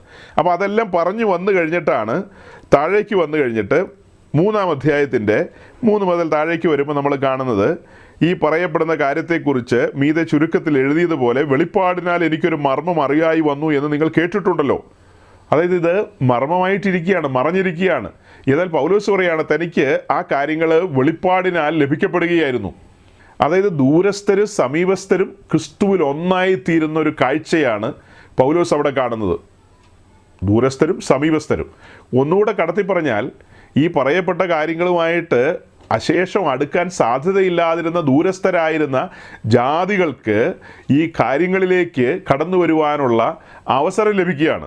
അതാണ് 6-ാം വാക്യത്തിൽ നമ്മൾ കാണുന്നത്. അതോ ജാതികൾ സുവിശേഷത്താൽ ക്രിസ്തുയേശുവിൽ കൂട്ടവകാശികളും ഏകശരീരസ്ഥരും വാഗ്ദത്തത്തിൽ പങ്കാളികളുമാകണം എന്നുള്ളത് തന്നെ. അതായത് ഇസ്രായേൽ പൗരതയോട് യാതൊരു ബന്ധവുമില്ലാത്തവർ, 2-ാം അധ്യായത്തിൽ ഇതെല്ലാം ഉണ്ട്. ഇതൊക്കെ പറയുമ്പോൾ ഇങ്ങനെ തുടർച്ചയായി കാര്യങ്ങളെ പറഞ്ഞു കൊണ്ടുവന്നാലാണ് ക്ലിയർ ആകുന്നത്. ഓടിച്ചു പറയുകയാണ് ഞാൻ. 2-ാം അധ്യായത്തിൻ്റെ 11, 12 വാക്യത്തിലേക്ക് വരുമ്പോൾ നമുക്കവിടെ കാണാൻ കഴിയുന്നൊരു കാര്യമാണ്. അതായത് ഇസ്രായേൽ പൗരതയുമായി യാതൊരു ബന്ധവുമില്ലാതെ, ദൈവത്തെക്കുറിച്ച് യാതൊരു ബോധ്യവുമില്ലാതെ അങ്ങനെ ജീവിച്ചു പോയിരുന്ന ജാതികൾ, വിജാതീയരായിരുന്ന മനുഷ്യർ, അവർ സുവിശേഷത്താൽ ദൈവസന്നിധിയിൽ യഥാസ്ഥാനപ്പെടുകയാണ്. അങ്ങനെ കടന്നു വരുന്ന ജാതികളുടെ ജീവിതത്തിൽ സംഭവിക്കുന്ന കാര്യമാണ് വായിക്കുന്നത്. അതോ ജാതികൾ സുവിശേഷത്താൽ ക്രിസ്തുയേശുവിൽ കൂട്ടവകാശികളും ഏകശരീരസ്ഥരും. വലിയൊരു മർമ്മമാണത്, വലിയൊരു മർമ്മമാണ്. അനേകർക്ക് മനസ്സിലാകാതിരിക്കുന്ന കാര്യം പൗലോസിന് ആത്മാവിൽ വെളിപ്പെട്ടു. ആ കാര്യമാണ് പൗലോസ് ജാതികളുടെ അപ്പോസ്തോലൻ എന്ന നിലയിൽ ചുറ്റുപാടും എല്ലാം കടന്നുപോയി അവതരിപ്പിച്ചത്, പ്രഘോഷിച്ചത്. അങ്ങനെ ആ സുവിശേഷം കേട്ട് ദൈവരാജ്യത്തിലേക്ക് കടന്നു വന്ന വ്യക്തികൾ ഈ മഹത്തരമായ വെളിപ്പാടിൻ്റെ ഭാഗമായി തീരുകയാണ്. ഇതേ കാര്യം തന്നെയാണ് കൊലോസ്യ ലേഖനം 1-ാം അധ്യായത്തിലും പറയുന്നത്. മഹത്വത്തിൻ്റെ പ്രത്യാശയായി ക്രിസ്തു നിങ്ങളിൽ ഇരിക്കുന്നു. അഥവാ ജാതികളെ ക്രിസ്തു തൻ്റെ മന്ദിരമായി തിരഞ്ഞെടുത്തുകൊണ്ട് അവരിൽ വസിക്കുന്ന മഹനീയമായ വെളിപ്പാട്, ഭയങ്കരമായ വെളിപ്പാട്, അതെല്ലാം പൂർവ്വകാലങ്ങളിൽ മറഞ്ഞിരിക്കുകയായിരുന്നു. അതുപോലെ തന്നെ ക്രിസ്തുവിനെക്കുറിച്ചുള്ള വെളിപ്പാടുകളും പഴയ നിയമ കാലഘട്ടത്തിൽ ആഴത്തിൽ ലഭിച്ചിട്ടില്ലെന്നും ഞാൻ പറഞ്ഞു. ക്രിസ്തുവിനെക്കുറിച്ച് ആഴത്തിലുള്ള വെളിപ്പാടൊന്നും അങ്ങനെ പഴയ നിയമ ഭക്തന്മാർക്ക് ലഭിച്ചിട്ടില്ല. അങ്ങനെ പറഞ്ഞതുകൊണ്ടാണ് ചില പ്രിയപ്പെട്ടവർക്ക് ചില സംശയങ്ങൾ ഉളവായി വന്നത്. അതായത് പഴയ നിയമത്തിൽ യേശുക്രിസ്തു ഇല്ലേ എന്നൊക്കെയുള്ള ചോദ്യങ്ങളാണ് വരുന്നത്. പഴയ നിയമത്തിൽ യേശുക്രിസ്തു നിറഞ്ഞു നിൽക്കുകയാണെന്ന് നമ്മൾ പറഞ്ഞിട്ടുണ്ടല്ലോ. പഴയ നിയമത്തിൽ യേശുക്രിസ്തു നിറഞ്ഞു നിൽക്കുകയാണ്. ഇന്ന് നമുക്ക് ക്രിസ്തുവിനെക്കുറിച്ച് ലഭിക്കുന്ന അത്ര വെളിപ്പാട് പഴയ നിയമത്തിൽ ലഭിച്ചില്ലെന്നാണ് ഞാൻ പറയുന്നത്. അതുകൊണ്ടാണ് റോമാലേഖനം 16-ാം അധ്യായത്തിൻ്റെ 24 മുതൽ വായിച്ചപ്പോൾ പൂർവ്വകാലങ്ങളിൽ മറഞ്ഞിരുന്ന മർമ്മം സഭ എന്നുള്ളത് തന്നെയാണ്, തർക്കമില്ല. എല്ലായിടത്തും സംസാരിക്കുമ്പോൾ ഞാൻ പറയാറുണ്ട്, സഭ എന്നൊരു വിഷയം പഠിക്കുമ്പോൾ അതിൽ ക്രിസ്തു മറഞ്ഞിരിപ്പുണ്ട്. ക്രിസ്തുവിനെക്കുറിച്ച് നമ്മൾ പഠിക്കുമ്പോൾ അതിൽ സഭയും മറഞ്ഞിരിപ്പുണ്ട്. മനസ്സിലാക്കണം, ക്രിസ്തുവിനെക്കുറിച്ച് നമ്മൾ പഠിക്കുമ്പോൾ അവിടെ സഭ മറഞ്ഞിരിപ്പുണ്ട്, സഭയെക്കുറിച്ച് പഠിക്കുമ്പോൾ ക്രിസ്തുവും മറഞ്ഞിരിപ്പുണ്ട്. ഈ വിഷയങ്ങളെക്കുറിച്ചൊക്കെ നമ്മൾ ആഴത്തിൽ അന്വേഷിക്കുമ്പോൾ പഴയ നിയമത്തിൽ പല ഭാഗത്തും നമുക്ക് ഉത്തരങ്ങൾ ലഭിക്കും. അതിൽ ഗൗരവമായൊരു പഠനത്തിലേക്ക് നമ്മൾ പോയിട്ടുള്ളതാണ് ടാബർനാക്കിളിൻ്റെ സ്റ്റഡിയുമായി ബന്ധപ്പെട്ട്. അതായത് ടാബർനാക്കിൾ അല്ലെങ്കിൽ ജെറുസലേം ടെമ്പിൾ ഇതൊക്കെ മുൻനിർത്തിക്കൊണ്ട് നമ്മൾ ധ്യാനിക്കാറുണ്ട്. അതായത് സഭയെന്ന വിഷയം പഠിക്കുമ്പോൾ സഭയ്ക്ക് വിവിധങ്ങളായ ഉപമാനങ്ങളുണ്ട്. ആ ഉപമാനങ്ങളിൽ ഗൗരവമായ ഉപമാനമാണ് സഭ ദൈവത്തിൻ്റെ ആലയമാണ്, ദൈവത്തിൻ്റെ കൂടാരമാണ്, ദൈവത്തിൻ്റെ കൃഷിയാണ്, അതുപോലെ മണവാട്ടിയാണ്, അങ്ങനെ പുതുമനുഷ്യനാണ്, പല കാര്യങ്ങളും പറയാനുണ്ട്. അത് ഓരോന്നും വിശദമായി നമ്മൾ ചിന്തിക്കുകയും പഠിക്കുകയൊക്കെ ചെയ്യുന്നതാണ്. അങ്ങനെ സഭയെന്ന ആലയത്തെക്കുറിച്ച് ചിന്തിച്ചും പഠിച്ചും വരുമ്പോഴാണ് അതിൻ്റെ നിഴലുകൾ എന്ന നിലയിൽ പഴയ നിയമത്തിൽ സമാഗമന കൂടാരത്തെയും യെരുശലേം ദേവാലയത്തെയും മുൻനിർത്തിക്കൊണ്ട് നമ്മൾ ആഴത്തിൽ അന്വേഷിക്കുന്നത്. സഭയുടെ ഇപ്പോഴത്തെ അസൽ നിഴൽ എന്ന് പറയുന്നത് സമാഗമന കൂടാരം അഥവാ ടാബർനാക്കിളാണ്. സഭയ്ക്ക് മേലാൽ ലഭിക്കേണ്ടതായ മഹത്വത്തിലേക്ക് ചിന്തിക്കുമ്പോഴാണ് യെരുശലേം ദേവാലയവുമായി ബന്ധപ്പെട്ട കാര്യങ്ങളെ നമ്മൾ ചിന്തിക്കുന്നത്. അതെല്ലാം പുതിയ ഭൂമിയുമായി ബന്ധപ്പെടുത്തി നമ്മൾ ചിന്തിക്കും ആ കാര്യങ്ങളൊക്കെ. അപ്പോൾ സഭയെന്നുള്ളൊരു വിഷയത്തിൻ്റെ ആഴം പഠിക്കാനാണ് ഈ കാര്യത്തിലേക്ക് ഇറങ്ങുന്നത്. അങ്ങനെ നമ്മൾ ഈ ടാബർനാക്കലിൻ്റെ പഠനത്തിലേക്കൊക്കെ കടന്നു പോകുമ്പോൾ അവിടെ കാണുന്ന ഓരോ ഉപകരണങ്ങളെയും അതിൻ്റെ ആഴത്തിൽ നമ്മൾ കാണുകയാണ്. ആ ഉപകരണങ്ങളിലെല്ലാം നമ്മൾ കാണുന്നത് ക്രിസ്തുവിനെയാണ്. ക്രിസ്തുവുമായി ബന്ധപ്പെട്ട ആഴത്തിലുള്ള വെളിപ്പാടുകൾ അവിടെ മറഞ്ഞു കിടക്കുകയാണ്. ആ കാര്യത്തെക്കുറിച്ചാണ് നമ്മൾ സംഖ്യാപുസ്തകം 4-ാം അധ്യായത്തെ മുൻനിർത്തിക്കൊണ്ട് പറയാറ്. അതെല്ലാം മൂടിയിട്ടിരിക്കുകയാണ്, അതെല്ലാം പൂർവ്വകാലങ്ങളിൽ വെളിപ്പെട്ട് വന്നിരുന്നില്ല. അവിടെ സഭയെയും ക്രിസ്തുവിനെയും പരിശുദ്ധാത്മാവിനെയും ഒക്കെ നമുക്ക് കാണാൻ കഴിയും. കഴിഞ്ഞ ദിവസം നമ്മൾ പറഞ്ഞ വിളക്കുമായി ബന്ധപ്പെടുത്തി നമ്മൾ കണ്ടൊരു കാഴ്ചയില്ലേ, ആ വിളക്കുമായി ബന്ധപ്പെട്ട് പല ആംഗിളിൽ നിന്ന് നമ്മൾ സംസാരിക്കും. നാം ക്രിസ്തുവിൽ വസിക്കുകയാണ്. ക്രിസ്തു എന്ന വിളക്ക്, ആ വിളക്കിൽ നാം വസിക്കുമ്പോൾ ഒരു തിരി എന്ന നിലയിൽ പരിശുദ്ധാത്മാവിൽ നാം മുങ്ങിക്കിടക്കുകയാണ്. അതിനകത്ത് ക്രിസ്തുവിൽ വസിച്ചുകൊണ്ട് പരിശുദ്ധാത്മ നിറവിൽ ഒരു തിരി എന്ന പോലെ നാം കത്തി അമരുകയാണ്. വല്ലോ മനസ്സിലായോ? നാം ക്രിസ്തുവിൽ വസിക്കുകയാണ് സഹോദരങ്ങളെ. നിങ്ങൾ എൻ്റെ വചനത്തിൽ നിലനിന്നാൽ നിങ്ങൾ എൻ്റെ ശിഷ്യരായി എന്നല്ലേ പറയുന്നത്. അപ്പോൾ അതിന് നമ്മൾ ഇങ്ങനെ പറയുകയാണ്, നാം ക്രിസ്തുവിൽ വസിക്കുകയാണ്, ക്രിസ്തുവിൽ നിലനിൽക്കുകയാണല്ലോ. അപ്പോൾ നാം ക്രിസ്തുവിൽ വസിക്കുകയാണ്. ക്രിസ്തു എന്ന വിളക്കിൽ നാം മറഞ്ഞിരിക്കുകയാണ്. അതായത് പരിശുദ്ധാത്മാവ് എന്ന എണ്ണയിൽ മുങ്ങിക്കിടക്കുകയാണ്. നാം ആകുന്ന തിരികൾ, അതിൻ്റെ അഗ്രത്തിൽ തീ കത്തുന്നുണ്ട്. അതായത് നാം പരിശുദ്ധാത്മാവിൽ നിറഞ്ഞ് ക്രിസ്തുവിൽ വസിക്കുകയാണ്. അങ്ങനത്തെ ഒരു ജീവിതം. അതിനെക്കുറിച്ച് കൂടുതൽ ആഴത്തിൽ മനസ്സിലാക്കണമെങ്കിൽ ആ വിളക്കുമായി ബന്ധപ്പെട്ട ഡീറ്റെയിൽ സ്റ്റഡിയിലേക്ക് പോകുമ്പോഴാണ് നാം പരിശുദ്ധാത്മാവിൽ ജീവിക്കുന്ന ആ ജീവിതത്തെക്കുറിച്ചും ആത്മവരങ്ങളെക്കുറിച്ചും ആത്മാവിൻ്റെ ഫലത്തെക്കുറിച്ചും ഒക്കെയുള്ള കാര്യങ്ങൾ അവിടെ നമുക്ക് വെളിപ്പെടുന്നത്. അതൊക്കെ വെളിപ്പെട്ട് വരുമ്പോൾ നമുക്ക് ലഭിക്കുന്ന ബോധ്യമാണ് നാം ക്രിസ്തുവിൽ വസിച്ചുകൊണ്ടാണ് ഈ പറയപ്പെട്ട അനുഭവങ്ങളിലേക്ക് പോകുന്നതെന്ന്. ക്രിസ്തുവിൽ വസിച്ചുകൊണ്ടാണ്. അപ്പോൾ ഈ പറയപ്പെട്ട കാര്യങ്ങളെല്ലാം പഴയ നിയമത്തിൽ കിടപ്പുണ്ട്, പക്ഷേ അവർക്ക് ആർക്കും അത് വെളിപ്പെട്ടില്ല. അതെല്ലാം മാളികമുറിക്ക് ശേഷം അവരുടെ വിശുദ്ധ അപ്പോസ്തലന്മാർക്കും വിശുദ്ധ പ്രവാചകന്മാർക്കും അഥവാ പുതിയ നിയമത്തിൻ്റെ പ്രവാചകന്മാർക്കുമാണ് ഇതെല്ലാം വെളിപ്പെട്ട് കിട്ടിയത്. റോമാലേഖനം 16-ാം അധ്യായത്തിൽ നമ്മൾ വായിച്ചത് പൂർവ്വകാല പ്രവാചകന്മാർ ഈ കാര്യങ്ങളെല്ലാം എഴുതി വെച്ചിരുന്നു. അതേപോലെ തന്നെയാണ് 1 പത്രോസ് 1-ാം അധ്യായത്തിൽ നമ്മൾ കാണുന്നത് ഈ പറയപ്പെട്ട പ്രവാചകന്മാരെല്ലാം ആരാഞ്ഞന്വേഷിച്ചിരുന്നു നമുക്ക് വരേണ്ടിയ മഹത്വത്തെക്കുറിച്ച്. അവർക്കാർക്കും അത് വെളിപ്പെട്ട് കിട്ടിയില്ല. അതുപോലെ തന്നെ നമ്മൾ ആ ടാബർനാക്കൽ സ്റ്റഡിയിലേക്ക് പോയ ആ സമയത്ത് പറഞ്ഞ ഒരു പ്രധാനപ്പെട്ടൊരു സെൻറ്റൻസ് ഉണ്ട്. അതായത് സമാഗമന കൂടാരത്തിൽ മറഞ്ഞിരിക്കുന്ന ക്രിസ്തുവിൻ്റെ മഹത്വം എന്നുള്ളതായിരുന്നു ആ സമയത്ത് നമ്മൾ കൊടുത്ത ടൈറ്റിൽ എന്ന് പറയുന്നത്. എങ്ങനെയാ? സമാഗമന കൂടാരത്തിൽ മറഞ്ഞിരിക്കുന്ന ക്രിസ്തുവിൻ്റെ മഹത്വം എന്ന്. നമ്മൾ ആ വിഷയം ആഴത്തിൽ പഠിച്ചപ്പോൾ ക്രിസ്തുവിൻ്റെ മഹിമയാണ് നമുക്ക് വെളിപ്പെട്ട് കിട്ടിയത്. ക്രിസ്തുവിൻ്റെ സ്വഭാവ മഹിമ, അങ്ങനെ അനവധി കാര്യങ്ങളാണ് അതിലൂടെ നമുക്ക് വെളിപ്പെട്ട് കിട്ടിയത്. ഇപ്പോൾ ഈ സമാഗമന കൂടാരത്തിൻ്റെ പഠനത്തിലേക്ക് വരുമ്പോൾ അതിനോട് റിലേറ്റഡ് ആയിട്ടുള്ള എന്തെല്ലാം കാര്യങ്ങളാണ് വരുന്നതെന്ന് അറിയാവോ? പൗരോഹിത്യത്തെക്കുറിച്ച് നമ്മൾ അത്യാവശ്യം കാര്യങ്ങൾ മനസ്സിലാക്കേണ്ടതുണ്ട്. അതുപോലെ കൂടാരത്തിൻ്റെ മുൻപിലിരിക്കുന്ന യാഗപീഠത്തിൽ അർപ്പിക്കപ്പെടുന്ന യാഗങ്ങൾ, ആ യാഗങ്ങളുടെ ആഴങ്ങൾ, അതെല്ലാം ക്രിസ്തുവിൻ്റെ ക്രൂശുമരണവുമായി ബന്ധപ്പെട്ട് ക്രിസ്തുവിൻ്റെ ലൈഫുമായി ബന്ധപ്പെട്ട് രണ്ട് രീതിയിലാണ് നമ്മളത് പഠിക്കുന്നത്. ക്രിസ്തുവിൻ്റെ ഇഹലോക ജീവിതവും പിന്നീട് തൻ്റെ ക്രൂശിലെ മരണവും, ഈ രണ്ട് കാര്യങ്ങളെ ചേർത്ത് വെച്ചാണ് ഈ യാഗങ്ങളെല്ലാം നമ്മൾ പഠിക്കുന്നത്. അപ്പോൾ ഈ പഠനങ്ങളെല്ലാം വളരെ ആഴമുള്ള പഠനങ്ങളാണ്. ഈ പറഞ്ഞ കാര്യങ്ങളൊന്നും പൂർവ്വകാലങ്ങളിൽ ആളുകൾക്ക് മനസ്സിലായില്ല. അന്നത്തെ മഹാപുരോഹിതന്മാർക്ക് മനസ്സിലായില്ല, അന്നത്തെ പ്രവാചകന്മാർക്ക് മനസ്സിലായില്ല, ഗോത്രപിതാക്കന്മാർക്ക് മനസ്സിലായില്ല, ഏറിയ രാജാക്കന്മാർക്ക് മനസ്സിലായില്ല. അവർക്ക് ആർക്കും ഈ വക കാര്യങ്ങളോ അതിൻ്റെ ആഴങ്ങളോ ഗ്രഹിക്കാൻ പറ്റിയില്ല. അതേസമയം ക്രിസ്തുവിനെക്കുറിച്ച് പഴയ നിയമത്തിലേക്ക് നമ്മൾ നോക്കുമ്പോൾ പല ഭാഗത്തും ക്രിസ്തുവിൻ്റെ പ്രത്യക്ഷതകളെക്കുറിച്ച് നമുക്ക് കാണാൻ കഴിയും. അപ്പോൾ ഈ സംശയം ഉന്നയിച്ച പ്രിയപ്പെട്ടവരെ ന്യായമായ ചോദ്യമാണ് ചോദിച്ചത്. നമ്മൾ പറഞ്ഞു പൂർവ്വകാലങ്ങളിൽ ഇതെല്ലാം മറഞ്ഞിരിക്കുകയാണ്. അത് കാതലായ കാര്യം എന്ന് പറയുന്നത് സഭ എന്നുള്ള മർമ്മത്തെക്കുറിച്ചാണ് നമ്മൾ പറയുന്നത്. സഭയും ക്രിസ്തുവുമായിട്ടുള്ള ബന്ധം, അത് ഒരുമിച്ച് പറ്റിച്ചേർന്ന് നിൽക്കുന്ന ആ കാഴ്ചകൾ പഴയ നിയമത്തിൽ ആർക്കും വെളിപ്പെട്ട് കിട്ടിയില്ല. അത് പുതിയ നിയമത്തിൽ മാത്രമാണ് വെളിപ്പെട്ട് കിട്ടിയത്. അതേസമയം ക്രിസ്തുവിനെക്കുറിച്ച് പഴയ നിയമത്തിൽ നമുക്ക് പല കാര്യങ്ങളും മനസ്സിലാക്കാൻ കഴിയും. ക്രിസ്തുവിനെക്കുറിച്ച് ഒരു വാക്യം വായിക്കാം.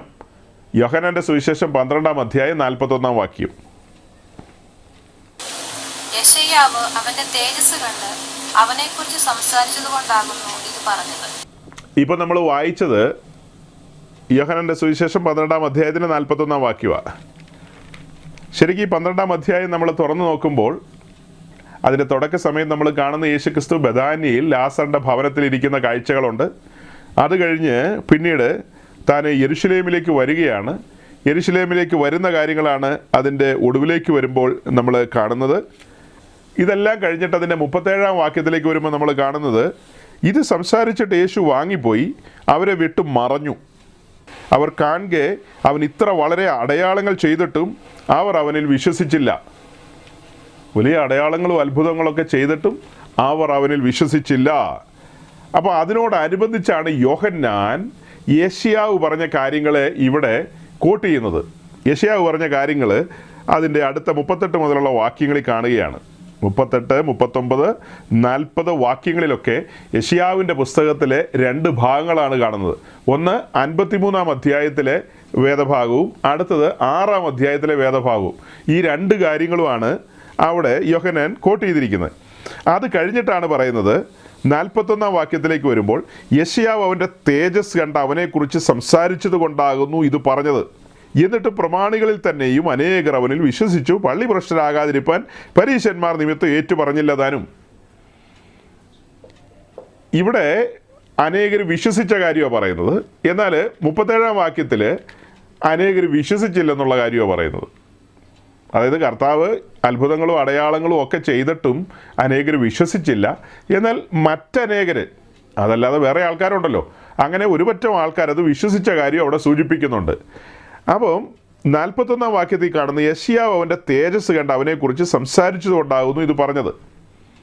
ഞാൻ കഴിഞ്ഞ ദിവസങ്ങളിൽ പറഞ്ഞത് പഴയ നിയമ കാലഘട്ടത്തിൽ യേശുക്രിസ്തുവിനെ കുറിച്ചുള്ള ആഴമേറിയ വെളിപ്പാട് ആർക്ക് ലഭിച്ചിരുന്നില്ല എന്നുള്ളതാണ്. പഴയ നിയമ കാലഘട്ടത്തിൽ യേശുക്രിസ്തുവിനെ കുറിച്ചുള്ള ആഴമേറിയ വെളിപ്പാടുകൾ ആർക്ക് ലഭിച്ചിരുന്നില്ല. നമ്മൾ ഇന്ന് ഗ്രഹിക്കുന്നത് പോലെ മെശിഹായെക്കുറിച്ചുള്ള ബോധ്യങ്ങൾ അവർക്ക് ലഭിച്ചിരുന്നില്ല. ചില പ്രിയപ്പെട്ടവർ അതിനെക്കുറിച്ച് പറഞ്ഞു വന്നത്, യെശയ്യാവിൻ്റെ പുസ്തകം 6-ാം അധ്യായത്തിൽ നമ്മൾ കാണുന്നത് യെശയ്യാവ് ആ ഒരു മഹത്വ ദർശനം കാണാനിടയായി. സൈന്യങ്ങളുടെ ദൈവമായ യഹോവ ഉയർന്നും പൊങ്ങിയിരിക്കുന്ന സിംഹാസനത്തിൽ ഇരിക്കുന്നതും സെറാഫുകൾ അവൻ്റെ മുമ്പിൽ അവനെ ആരാധിക്കുന്നതുമായ ആ ഒരു കാഴ്ച 6-ാം അധ്യായത്തിലുണ്ട്. 6-ാം അധ്യായത്തിൽ അപ്പം സൈന്യങ്ങളുടെ ദൈവമായ യഹോവയുടെ ഒരു പ്രത്യക്ഷതയാണ് യെശയ്യാവിന് അവിടെ ലഭിക്കുന്നത്. ആ കാര്യത്തെക്കുറിച്ച് യോഹന്നാൻ ഇവിടെ എഴുതിയിരിക്കുകയാണ്. ആ പ്രത്യക്ഷത എന്ന് പറയുന്നത് യേശുക്രിസ്തുവിൻ്റെ പ്രത്യക്ഷതയാണ് യെശയ്യാവിന് ലഭിച്ചതെന്ന്. യേശുക്രിസ്തുവിൻ്റെ പ്രത്യക്ഷതയാണ് ലഭിച്ചതെന്ന്. അതുപോലെ തന്നെ അപ്പോസ്തല പ്രവൃത്തി 28-ാം അധ്യായത്തിലേക്ക് വരുമ്പോൾ ഈ സെയിം കാര്യം അവിടെ കോട്ട് ചെയ്യുന്നത് എങ്ങനെയാണെന്ന് ചോദിച്ചു കഴിഞ്ഞാൽ, അത് പരിശുദ്ധാത്മാവിനെ കുറിച്ചുള്ള ദർശനമാണ് യെശയ്യാവിന് അവിടെ ലഭിച്ചത്. യെശയ്യാവിനൊരു ദർശനം ലഭിക്കുകയാണല്ലോ, അത് പരിശുദ്ധാത്മാവിനെ കുറിച്ചുള്ള ദർശനമാണെന്ന്. ഇവിടെ വായിച്ചത് അത് യേശുക്രിസ്തുവിനെ കുറിച്ചുള്ള ദർശനമാണെന്ന്. നോക്കണം, ഇത് യെശയ്യാവ് പറഞ്ഞ കാര്യമല്ല, യോഹന്നാൻ എഴുതിയിരിക്കുകയാണ്. അന്ന് യെശയ്യാവ് കണ്ട ദർശനം യേശുക്രിസ്തുവിൻ്റെ ദർശനമാണെന്ന്. വചനം പഠിക്കുന്നവർക്കറിയാം, പഴയ നിയമത്തിൽ യഹോവ എന്ന നാമത്തിൽ പ്രത്യക്ഷപ്പെട്ടിരിക്കുന്ന ഇടങ്ങളിലെല്ലാം പിതാവായ ദൈവത്തെ കാണാം, അവിടെ പുത്രനായ ക്രിസ്തുവിനെ കാണാം, അവിടെ പരിശുദ്ധാത്മാവിനെ കാണാം. യെശയ്യാവ് 6-ാം അധ്യായത്തിൽ നമ്മൾ വായിക്കുമ്പോൾ സൈന്യങ്ങളുടെ ദൈവമായ യഹോവയുടെ ഒരു ദർശനമാണ് അവിടെ നമ്മൾ 6-ാം അധ്യായത്തിൽ വായിക്കുമ്പോൾ നമ്മുടെ മുമ്പിൽ വരുന്നത്. അതേസമയം യോഹന്നാനി വായിക്കുമ്പോൾ എന്താ വായിച്ചത്? അത് യേശുക്രിസ്തുവിനെ കുറിച്ചുള്ള ദർശനമാണെന്ന്. അപ്പോസ്തല പ്രവൃത്തിയിലേക്ക് വരുമ്പോൾ എന്താ കാണുന്നത്? അത് പരിശുദ്ധാത്മാവിനെ കുറിച്ചുള്ള ദർശനമാണെന്ന്. അപ്പോൾ പഴയ നിയമത്തിൽ യഹോവയായ ദൈവത്തെക്കുറിച്ച് പറയുന്ന ഭാഗത്തൊക്കെ ക്രിസ്തു മറഞ്ഞിരിക്കുകയാണ്. ക്രിസ്തുവിനെ കുറിച്ചുള്ള കാര്യങ്ങളാണ് അവിടെ പറയുന്നത്. എന്നാൽ ഈ ദർശനം കണ്ട സമയത്ത് യശയാവിന് മനസ്സിലായില്ല അത് യേശുക്രിസ്തുവിൻ്റെ ദർശനമാണെന്ന്.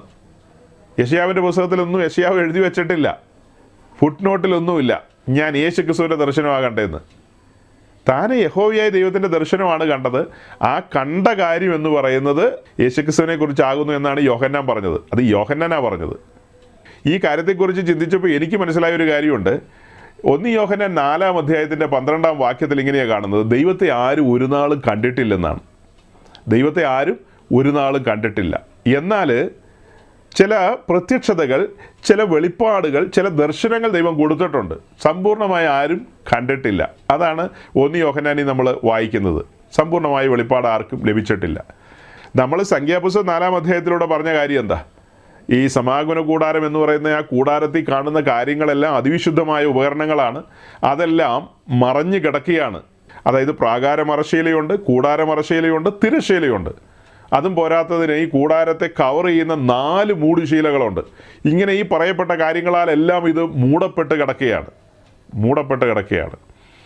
അതിൻ്റെ വിശുദ്ധ സ്ഥലത്തേക്ക് കടന്നു വരുന്ന പുരോഹിതന്മാർക്ക് മാത്രം അവിടെ ഇരിക്കുന്ന 2-3 ഉപകരണങ്ങളെ കാണാം. ആണ്ടിലൊരിക്കൽ അതിപരിശുദ്ധ സ്ഥലത്തേക്ക് കടന്നു വരുന്ന മഹാപുരോഹിതന് മാത്രം പെട്ടകവുമായി ബന്ധപ്പെട്ട കാര്യങ്ങളെ കാണാൻ കഴിയും. അത്ര തന്നെ. ഇസ്രായേലിലെ 12 ഗോത്രങ്ങളും വെളിയിലാണ്. അവരാരും ഇതൊന്നും കണ്ടിട്ടില്ല. അവർക്കാർക്കും ഇതിൻ്റെ ആഴങ്ങളൊന്നും അറിയില്ല. അതേസമയം ചില പ്രവാചകന്മാർക്കും ചില ശ്രേഷ്ഠന്മാർക്കും ചില കാര്യങ്ങളെ വെളിപ്പെടുത്തി കൊടുത്തിട്ടുണ്ട്, അല്പമായ വെളിപ്പാടുകൾ. അബ്രഹാമിനെ കുറിച്ച് നമ്മൾ പറഞ്ഞു. അബ്രഹാമിന് ദൈവശില്പിയായി നിർമ്മിക്കുന്നതും അടിസ്ഥാനമുള്ളതുമായൊരു നഗരത്തെക്കുറിച്ച് ഒരു ബോധ്യം ലഭിച്ചു. അതൊരു സമ്പൂർണ്ണ ബോധ്യമാണെന്ന് ഞാൻ ഒരിക്കലും വിശ്വസിക്കുന്നില്ല. നേരിയ ഒരു വെളിപ്പാട് ലഭിച്ചു, അത്ര തന്നെ. കാരണം അല്ലെങ്കിൽ എഫേസ് ലേഖനത്തിലും കൊലോസ്യ ലേഖനത്തിലും റോമാലേഖനത്തിലൊക്കെ എഴുതുന്ന കാര്യം തെറ്റിപ്പോവും. പൂർവ്വകാലങ്ങളിൽ ഇതെല്ലാം മറഞ്ഞിരുന്നു എന്ന്. ഈ നഗരത്തെക്കുറിച്ചുള്ള വർണ്ണനകളെല്ലാം പൂർവ്വകാലങ്ങളിൽ മറഞ്ഞിരിക്കുകയാണ്. പൂർവ്വകാലങ്ങളിൽ ആർക്കും വെളിപ്പെട്ട് വന്നിട്ടില്ല. അത് വെളിപ്പെട്ട് വന്നത് മാളികമുറിക്ക് ശേഷമാണ്. എന്നാൽ അബ്രഹാമിന് നാമമാത്രമായൊരു വെളിപ്പാട് ലഭിച്ചില്ലെന്ന് നമ്മൾ പറയില്ല. അതുപോലെ തന്നെയല്ലേ യോഹന്നാൻ സ്നാപകനും നേരിയൊരു വെളിപ്പാട് ലഭിച്ചു. മണവാട്ടി ഉള്ളവൻ മണവാളൻ എന്നൊക്കെ താനെ പറഞ്ഞു വന്നില്ലേ? അതായത് സഭയെക്കുറിച്ചാണ് യോഹന്നാൻ പറഞ്ഞു വരുന്നത്. പക്ഷേ സമ്പൂർണ്ണമായൊരു വെളിപ്പാടിലേക്കൊന്നും യോഹന്നാൻ എത്താൻ കഴിഞ്ഞില്ല. അങ്ങനെ ആർക്കും വെളിപ്പെടുത്തി കൊടുത്തില്ല. അത് മാളികമുറിക്ക് ശേഷമാണ് എല്ലാം മറനീക്കിയത്. മൂടുപടം കിടക്കുകയാണ്. 2 കൊരിന്ത്യർ ലേഖനം 3-ാം അധ്യായത്തിൽ എന്താ പറയുന്നത്? മൂടുപടം അവിടെ കിടപ്പുണ്ടെന്നാണ് പറയുന്നത്. ആ മൂടുപടം നീങ്ങിയത് എവിടെയാണ്? മാളികമുറിക്ക് ശേഷമാണ് മൂടുപടമൊക്കെ നീങ്ങിയത്. ഈ പറഞ്ഞ കാര്യങ്ങളൊക്കെ ഉണ്ട്. പക്ഷെ എല്ലാം മറച്ചിട്ടിരിക്കുകയാണ്. അതായത് പർവ്വതത്തിൽ നിന്ന് മോശ 2ാമത് ഇറങ്ങി വരുമ്പോൾ മോശയുടെ മുഖതേജസ് നിമിത്തം ആ ത്വക്ക് പ്രകാശിക്കുകയാണ്. അവിടെ ഒരു മൂടുപടം ഇടുകയാണ്. ഇസ്രായേലിലെ പ്രമാണിമാർ മോശയുടെ അടുക്ക വരുമ്പോൾ മൂടുപടം ഇട്ട് മൂടിയിട്ടിരിക്കുകയാണ്. ആ തേജസ് അവർക്ക് വെളിപ്പെടുത്തി കൊടുത്തില്ല. ആ തേജസ് വെളിപ്പെട്ടത് എവിടെയാണ്? മാളികമുറിക്ക് ശേഷമാണ് ആ തേജസ് വെളിപ്പെട്ടത്. അതുവരെ ഇത് മൂടുപടം കിടക്കുകയാണ്. പഴയ നിയമം വായിക്കുമ്പോൾ ഒക്കെ അവർക്ക് മൂടുപടം കിടക്കുക എന്നല്ലേ അവിടെ വായിക്കുന്നത്. യഹൂദന്മാർക്ക് മൂടുപടം കിടക്കുകയാണ്. അതേസമയം പുതിയ നിയമത്തിലേക്ക് വരുമ്പോൾ മൂടുപടം നീങ്ങിയ അവസ്ഥയാണ്. പഴയ നിയമം വായിക്കുകയും പഠിക്കുകയും ചെയ്യുന്ന യഹൂദന്മാർക്ക് ഇതൊന്നും മനസ്സിലായിട്ടില്ല. കാര്യങ്ങളെ അതിൻ്റെ ഗൗരവത്തിൽ അവർക്ക് മനസ്സിലായിട്ടില്ല. ഒരളവിൽ ചില കാര്യങ്ങളൊക്കെ പിടികിട്ടിയിട്ടുണ്ടായിരിക്കും. മെശിഹായെക്കുറിച്ച് അവർക്കൊരു ചിന്തയുണ്ടല്ലോ. മെശിഹ വരുമെന്നൊക്കെ അവർക്കറിയാം. അതുമായി ബന്ധപ്പെട്ട ആഴത്തിലുള്ള ബോധ്യങ്ങളിലേക്ക് അവർ എത്തിച്ചേർന്നില്ലെന്ന് 1 കൊരിന്ത്യർ ലേഖനം 2-ാം അധ്യായത്തിലുണ്ടല്ലോ. അറിഞ്ഞിരുന്നെങ്കിൽ അവർ തേജസ്സിൻ്റെ ക്രിസ്തുവിനെ ക്രൂശിക്കില്ലായിരുന്നെന്നല്ലേ എഴുതിയിരിക്കുന്നത്. ക്രിസ്തുവിനെക്കുറിച്ചുള്ള ആഴമേറിയ ബോധ്യങ്ങൾ, വെളിപ്പാടുകൾ അവർക്ക് ലഭിച്ചിരുന്നില്ല. യെശയ്യാപ്രവാചകന്റെ പുസ്തകം 53-ാം അധ്യായത്തിൽ മെശിഹായെക്കുറിച്ചാണ് ആഴത്തിൽ എഴുതിയിരിക്കുന്നത്. 50-ാം അധ്യായത്തിൽ എല്ലാ അധ്യായത്തിലും മെശിഹായെക്കുറിച്ചാണുള്ളത്. പക്ഷേ അവർക്ക് മനസ്സിലായില്ല. തേരിൽ സഞ്ചരിച്ചുകൊണ്ടിരിക്കുന്ന എത്യോപ്യക്കാരൻ ഷണ്ണൻ യെശയ്യാപ്രവാചകന്റെ പുസ്തകം 53-ാം അധ്യായം തന്നെ ആയിരിക്കും വായിച്ചുകൊണ്ടിരുന്നതെന്നാണ് ഞാൻ ചിന്തിക്കുന്നത്. അങ്ങനെ വായിച്ചുകൊണ്ടിരുന്നെങ്കിലും അദ്ദേഹത്തിന് കാര്യങ്ങൾ മനസ്സിലായില്ല. യഹൂദ മതാനുസാരിയായ പ്രിയപ്പെട്ട ഷണ്ണന് കാര്യങ്ങളെ പിടികിട്ടിയില്ല. ഫിലിപ്പോസ് തേരിനോട് ചേർന്ന് നടന്നു. അപ്പോൾ ഷണ്ണൻ എന്താ പറഞ്ഞത്? പൊരുൾ തിരിച്ചു തരാതെ എങ്ങനെ മനസ്സിലാക്കാൻ പറ്റുമെന്ന് ചോദിക്കുന്നത്. മൂടുപടം നീങ്ങി ആ തേജസ്സിൻ്റെ അനുഭവത്തിലേക്ക് വന്ന ഫീലിപ്പോസ് ചേർന്ന് നടന്ന് വെളിപ്പാടുകളാൽ കാര്യങ്ങളെ തെളിയിച്ചു കൊടുത്തപ്പോൾ ഷണ്ണന് കാര്യം പിടികിട്ടി. യേശുക്രിസ്തുവിനെ കുറിച്ചുള്ള കാര്യങ്ങളല്ലേ അവിടെ എഴുതിയിരിക്കുന്നത്. യെശയ്യാ പ്രവാചകന്റെ പുസ്തകം 6-ാം അധ്യായത്തിൽ ക്രിസ്തുവിൻ്റെ മഹത്വം തന്നെയാണ് യെശയ്യാവ് ദർശിച്ചത്. പക്ഷേ അതൊന്നും ഷണ്ണന് മനസ്സിലായില്ല. അത് ഈ പറയപ്പെട്ട ആളുകൾക്ക് മനസ്സിലായില്ല. അത് തെളിയിച്ചു കൊടുത്തപ്പോൾ കാര്യം മനസ്സിലായി. സംഭവം യെശയ്യാവ് വന്ന് കണ്ടത് ക്രിസ്തുവിൻ്റെ മഹത്വം തന്നെയാണ്, തർക്കമില്ല, യാതൊരു തർക്കമില്ല. പക്ഷേ അത് ആ നിലയിൽ അന്ന് യെശയ്യാവിന് മനസ്സിലായില്ല. അടുത്തൊരു കാര്യം, മോശയെക്കുറിച്ച് പഠിക്കുമ്പോൾ മോശ ദൈവത്തെ കണ്ടവൻ എന്നുള്ള നിലയിലാണ് നമ്മൾ പറയുന്നത്. മോശ ദൈവത്തെ കണ്ടവൻ എന്നുള്ള നിലയിൽ 3 പ്രധാന ഭാഗങ്ങളിലാണ് മോശ ദൈവത്തെ കണ്ടു എന്നുള്ള സൂചന നമുക്ക് ലഭിക്കുന്നത്. 3 പ്രധാനപ്പെട്ട ഭാഗത്ത്. അതായത് പുറപ്പാട് ദിവസം 3-ാം അധ്യായത്തിലേക്ക്. സഹോദരങ്ങളെ, ഈ പറയുന്ന കാര്യങ്ങളൊക്കെ നിങ്ങൾക്ക് ബോറടിക്കുമെന്ന് എനിക്ക് നല്ല ബോധ്യമുണ്ട്. പക്ഷേ ചിന്തിക്കുകയും പഠിക്കുകയും ഒക്കെ ചെയ്യുന്ന ആളുകൾ നമ്മളുടെ മെസ്സേജ് കേട്ടിട്ട് നമ്മോട് ചോദ്യം ചോദിക്കുമ്പോൾ അതിന് മറുപടിയാണ് നമ്മൾ പറയുന്നത്. അവരുടെ ന്യായമായ ചോദ്യമാണ്, നിങ്ങൾ ക്രിസ്തുവിനെ പുതിയ നിയമത്തിൽ മാത്രമാണോ കാണുന്നത്? ക്രിസ്തു പഴയ നിയമത്തിലില്ലേ? പഴയ നിയമത്തിൽ ക്രിസ്തുവിൻ്റെ മഹത്വത്തെക്കുറിച്ച് നിങ്ങൾ എന്താ ഒന്നും പറയാത്തത് എന്നൊക്കെ ചോദിക്കുമ്പോൾ നമുക്കിങ്ങനെ മറുപടി പറഞ്ഞു നോക്കൂ. ആ മറുപടി പറഞ്ഞു പോകുമ്പോൾ കാര്യങ്ങൾ നന്നായിട്ട് പറയേണ്ടതുണ്ട്. പുറപ്പാട് ദിവസം 3-ാം അധ്യായത്തിലേക്ക് വരുമ്പോൾ, പുറപ്പാട് ദിവസം 3-ാം അധ്യായത്തിൻ്റെ 3-4 വാക്യം. മുൾപ്പടർപ്പ് വെന്തു പോകാതിരിക്കുന്ന ഈ വലിയ കാഴ്ച എന്തെന്ന് ഞാൻ ചെന്ന് നോക്കട്ടെ എന്ന് മോശ പറഞ്ഞു.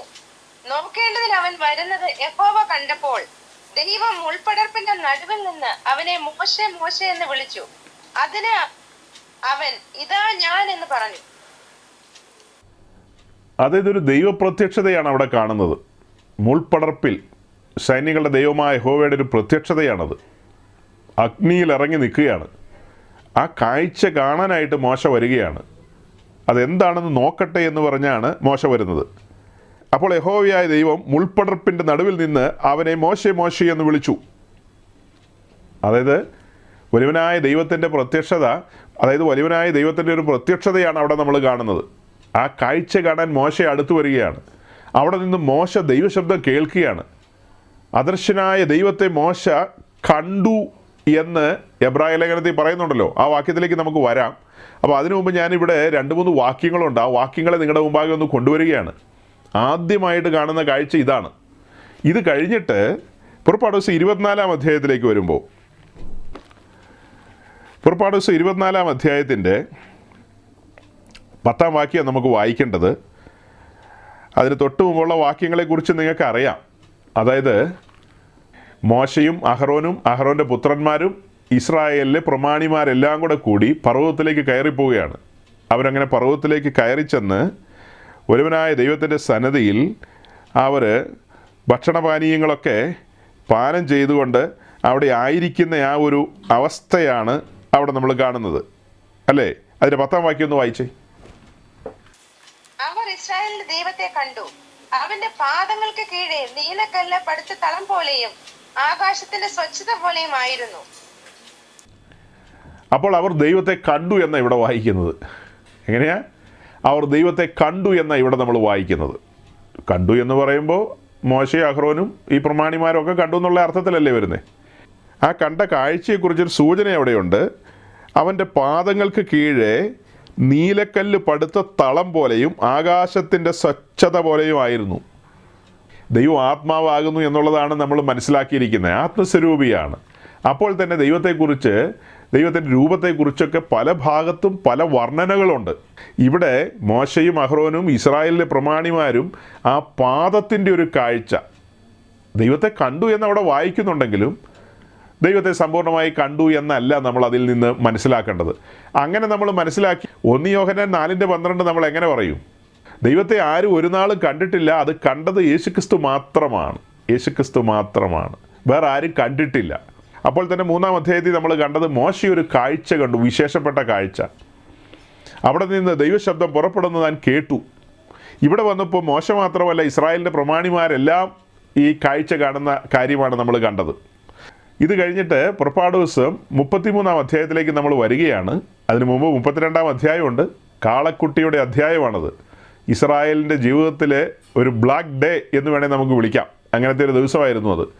അതിനുശേഷം വലിയവനായ ദൈവം മോശ വഴി ഇസ്രായേലിനോട് പറയാണ്, ഇനി നിങ്ങളെ ദൂതൻ നയിക്കും, ഞാൻ നിങ്ങളുടെ നടുവിൽ വസിക്കില്ല എന്നൊക്കെയുള്ള കാര്യം പറയുകയാണ്.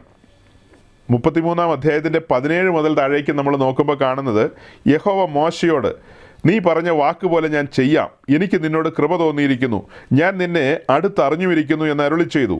അപ്പോൾ അവൻ, അഥവാ മോശ, നിന്റെ തേജസ് എനിക്ക് കാണിച്ചു തരണമേ എന്ന് അപേക്ഷിച്ചു.